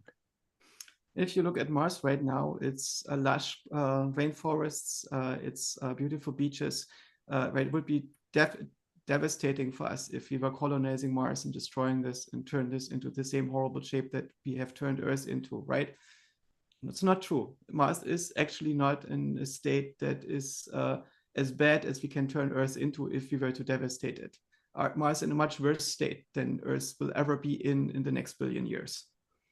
And that's because it almost doesn't have an atmosphere. There is no life that we know of on Mars. There is almost no water. It's basically uninhabitable. And so the idea that Elon Musk has that we want to go to Mars is not because he anticipates that we're going to use up the resources on Earth and pollute it so much that it's becoming worse than Mars. And so we have to prepare for spreading on another planet. The idea is a very different one. It's over a long enough time span, it's inevitable that Earth is meeting a cataclysm that is not human-made and that we cannot prevent. Some asteroid hitting Earth or a supervolcano exploding. There is no protection that we can ever have against a supervolcano that is going to fill the atmosphere with slag and is going to create the equivalent of a nuclear winter that lasts for several decades and is going to lead to our extinction. If we as humanity want to stay around and stick around when such a disaster is happening, we need a base of planet. We need to create something that is sustainable and large enough to survive. And it's very, very questionable whether we can pull this off. It's a very long shot. But it's a shot that is connecting us with the vision of the future, with a narrative that allows us to project us in a universe where you're still around in 100,000 years from now or in 1,000,000 years from now. So if you zoom out large enough, what is the probability that there is going to be a supervolcano eruption in the next 100 billion years? It's almost 100%. Right? So there is an almost a near certainty that humanity is going to go extinct in the next 100 million years for no fault of our own. So even if we solve all our ecological problems and so on, there's stuff going to happen outside of our control just because of the way in which Earth works that is going to lead to our extinction. And at the moment, we are in a society that is not even planning 100 years ahead. That is really devastating to us that we do not project ourselves into the future anymore. And if we are no longer acting on a model of the future, it's very likely that we don't have one. And so I suspect that what Elon Musk is ultimately doing, whether he is completely conscious of it or not, is he is trying to create a vision in which we exist in the far future. So if we are thinking about the question, can we actually populate Mars and how long is this going to take? We also have to think about the question, how can we solve the ecological problems in 100 years, 200 years from now? How can we exist in 7 generations, even if it takes a few hundred generations to terraform Mars, if that is even possible? So it's the vision of hope. It's the attempt to revive the vision of our civilization. And it's mostly a narrative. I think it's mostly a story that creates lots of things as side effects. Right now, the majority of satellites in space are Starlink satellites built by Elon Musk. Launches of satellites have come down by a factor of 10 due to Elon Musk building rockets and everybody else using rockets that were developed during the Cold War and no longer updating them. We've gotten electric cars 1.5 decades earlier than otherwise. And it's mostly because he creates narratives about the future that still contains us. And the future that still contains us will have to be one that uses technology. And so you may disagree with the visions that he has, with these modernist visions and so on, but it's a particular aesthetic that has created a lot of value so far already. And it's not clear if technology can save us. But without technology, we are doomed. The probability of doom without technological breakthroughs is 100%. Also, we will not be able to save our ecology by just building back better. We will need better ways to create closed cycle economies, to recycle things, to become more sustainable and so on. And so for me, it's not so easy to say, oh, there is this stupid billionaire who doesn't understand that Mars is actually not inhabitable and we should build cities on the bottom of the ocean, Antarctica and the deserts first. Of course we should, right? But Mars is a good pretext to settle the deserts, to learn how to figure out we can do that. And I guess if I could just, and I guess my only small question there is, if the human mind is fertile in this analogy, are there correspondences between what we would like to teach AI and what we'd like to teach humans? Because if there's a gap between those two, it seems like there's an investment in one that creates a dissonance between values. We want to teach the AI, but what do we want to teach every human in terms of consciousness? For me, the problem is I'm not the right person to ask this question because I have not really found a teacher in my life. And I came from the outside, and my teachers in school tried to teach me why the Marxist dialectic that Eastern Germany believed in is the right way to look at reality, despite it being logically false, right? The economic theories that I was taught in school didn't seem to be working. And my teachers were completely uncurious about the ways in which they could be made to work. And I was really curious about how it could actually work. And this profound uncuriosity is something that I find everywhere, even in the sciences. So basically for the open questions, for the things that we really need to resolve if you want to survive or if you want to understand our own condition, we need to have a certain curiosity. And I'm not sure if curiosity can be taught or if it's part of our educational system in any way. It's more like the PhD is the great filter after which you have learned that you're not supposed to be curious, that thinking is frivolous, that you are supposed to apply methods, and that the outcome is already pretty clear. It's like our sciences have become a model that is trained on its own output. Maybe this is the reason why science is mostly slop now. It's basically like an AI model that is only trained on the output of other AI models rather than on interacting with ground truths and finding creative solutions. And so whenever there is a group that stylises itself as we, I have not found any of these groups to be attractive enough to subscribe to their ideas and be taught by them. Maybe that's a quirk of my own mind that I'm not really teachable. But from my own perspective, I have not really found a teacher. So when I ask myself, who are the people who should teach the AI, it's mostly that I find, hopefully not you.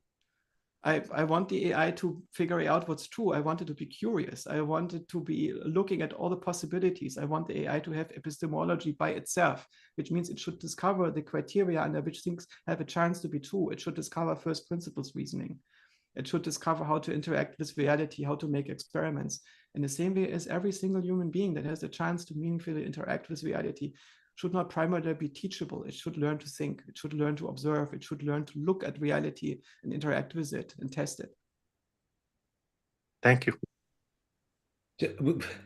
If you're still game for it, Joscha, we have a couple of questions. Gustavo, just about comment maybe on the thing about Mars is, having worked for NASA on a project and written a book on space architecture, the key question you've got to deal with, first of all, is radiation, because they've not worked out how to get back from Mars, and you won't need to because you'll die from the radiation getting there in the first place. But anyway, that's a different issue. Gustavo, are you there? If not, we can go. Oh, yes. Okay. Yes. Okay. Yes. Hello. Oh, thank you very much, Joshua. I really appreciated today's lecture, and there's a lot to think through. I think my question has to do with kind of the idea of an imagination.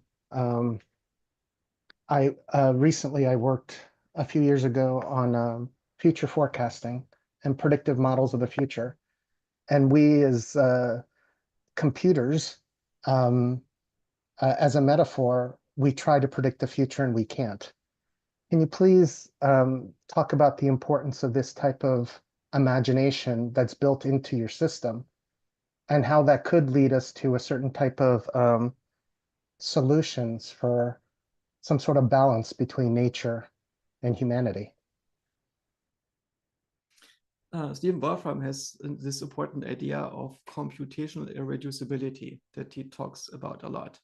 And computational irreducibility is this insight that very often the shortest way to predict the outcome of a certain thing is to run the universe to that point, because there is no analytical shortcut. When you throw a ball, the nice thing about, as long as this ball is not interacting with anything but the air, you can identify regularities that allow you to predict where the ball is going to land, if you can measure its starting point and the density of the air and so on. But if you have multiple balls interacting, then it becomes much, much harder.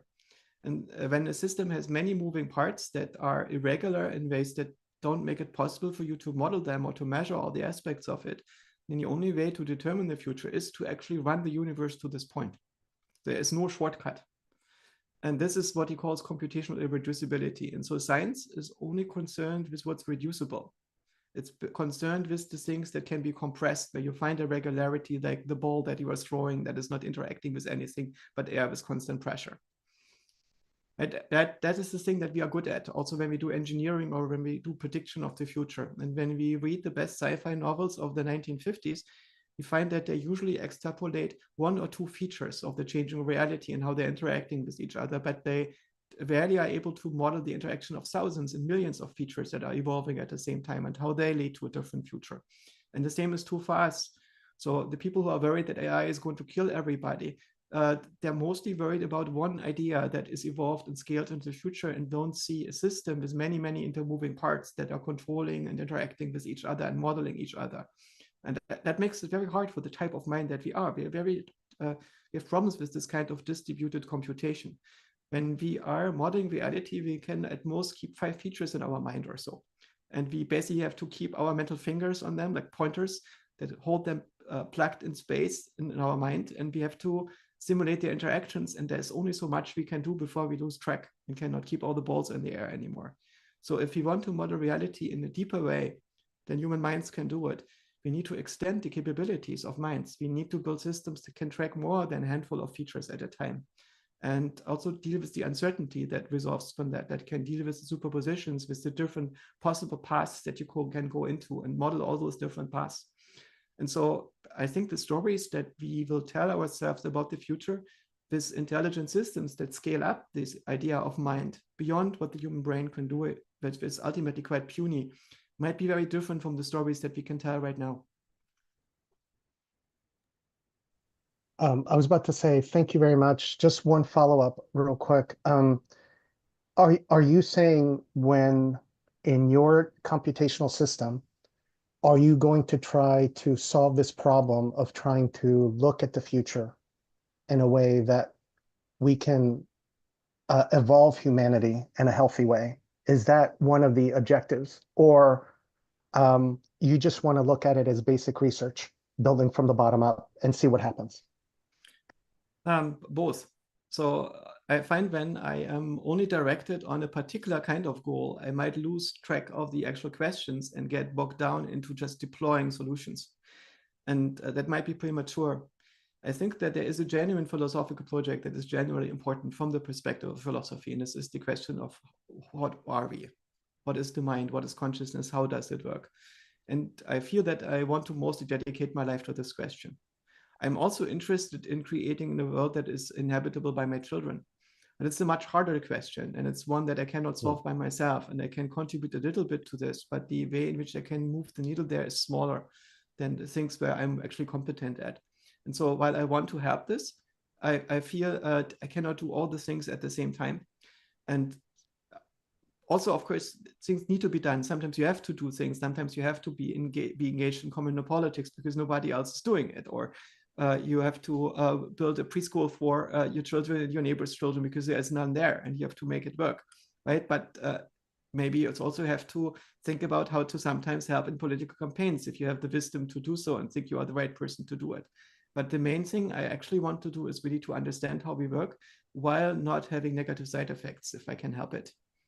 So I think we need to conduct this research responsibly, but I'm mostly interested in the basic question. Yeah, I just wanted to say thank you very much for your generosity. It has been extremely inspirational. Thank you very much. Thank you very much for your curiosity. I enjoyed that very much. Thank you.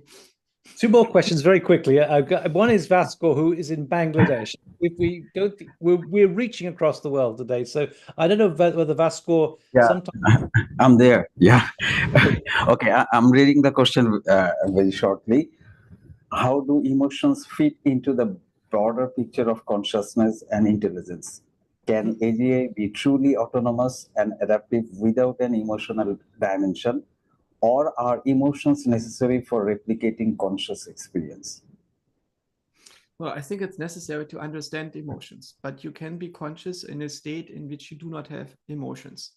And what distinguishes emotions is that there are changes. There are changes in your configuration. At the lowest level, what we perceive an emotion is what we call an affect. So an affect is a modulation of cognition. For instance, a change in arousal or a change in the direction of your attention, whether it's inside or outside or wide and narrow, and in valence of the things that you experience, good and bad, in the world. And what the emotion does to your personal self, it creates an unconditional reaction in your personal self, where you're forced to react to this thing. And so the emotion is basically like a multidimensional score that your outer mind is keeping of you, that basically measures your alignment with your interests in the world and projects the score into you as a geometric model that you can experience in your body map as an expansion or contraction combined with valence, with something that feels good or bad. And this allows you to distinguish your emotions. But you realize that the contraction that you might feel in your heart region doesn't have to do with your heart having problems right now. You experience this at the same time semantically as heartbreak that is maybe resulted as your relation to a loved one being in peril. And this leads to an unconditional reaction that makes you address the problem, whether you want it or not. And this allows the outer mind to control this model of what it would be like a person, to get that person to be interested and try to solve the problems that can accompany it. And so I think that emotion is this reaction that is unconditional to a reconfiguration of the self model as a result of the interest of that self model in the world changing. And my book that I wrote about the principles of synthetic intelligence is mostly concerned with understanding emotion in this framework. And so I looked at the different emotions and how it arises from affect, how they get object directed and so on. It's not so much concerned about consciousness. And I think we need to understand that consciousness is perceiving emotion in the same way as we perceive color, or as we perceive hunger, or as we are perceiving weight, as a valence reaction that we get entranced with, that we perceive as something that is immediately true, immediately given, even though it's not physical, right? It's a representation that the outer mind is generating for the personal reflexive self to deal with. But we can also transcend emotions. And when we do this, they stop being emotions, they start being information. Okay. Thank you.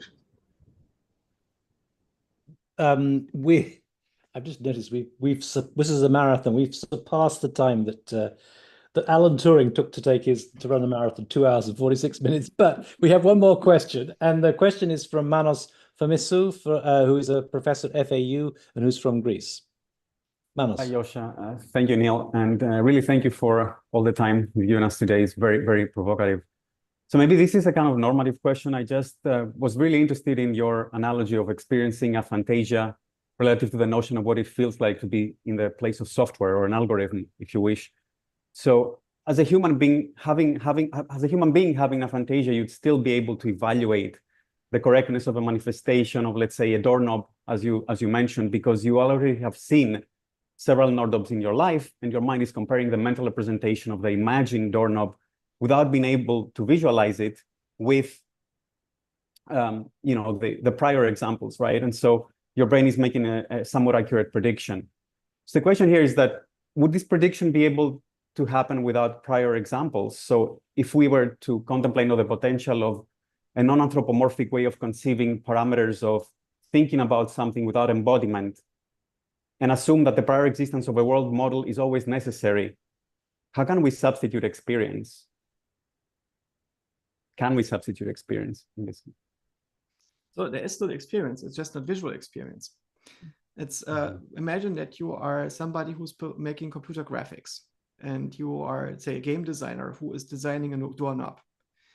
When you are doing this, you do not necessarily have to deal with the doorknob itself as the output of the game engine. You just need to know how to produce the output. So you understand the functions that you implement to produce geometry, and how the parameters that you enter in this function are changing the geometry.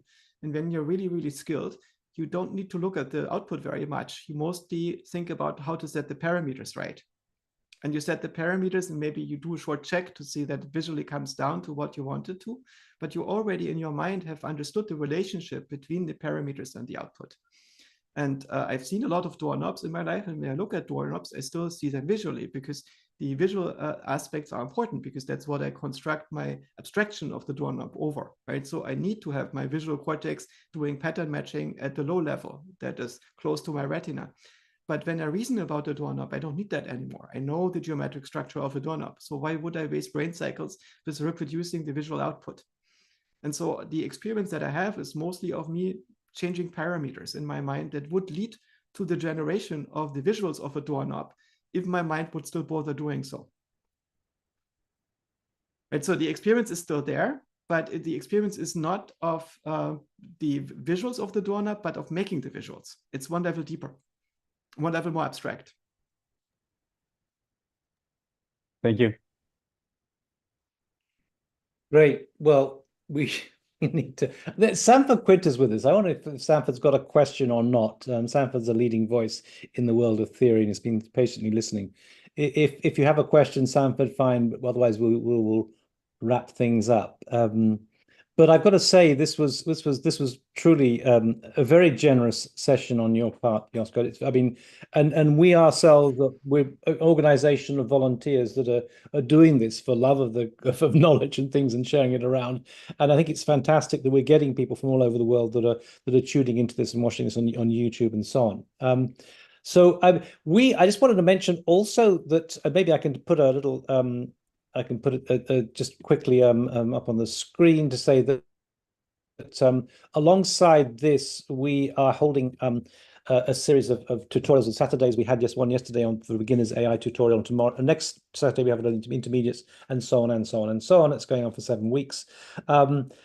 But I want to finish by, first of all, thanking Joscha for, I mean, you've got such a fan club, and I really love the way that you think. I mean, astonishing. It's not just a fan club in the art and architecture and design and art community. Also, I know that Anil Seth and other figures, fellow friends of mine, are hugely appreciative of your provocative work. And I have to say that I do think your father's background as a designer, as a provocateur, as a visual someone who's imagining another future, has some role in somehow in the way that you operate. But it was astonishing. So thank you so much for this generosity. And we will hopefully we'll get us 200,000 views on YouTube like for the last one. But it's really settled this whole series off in an amazing way. So next week we carry on, and all the way through to Carl Friston at the end, and I'm glad that he was mentioned in the discourse.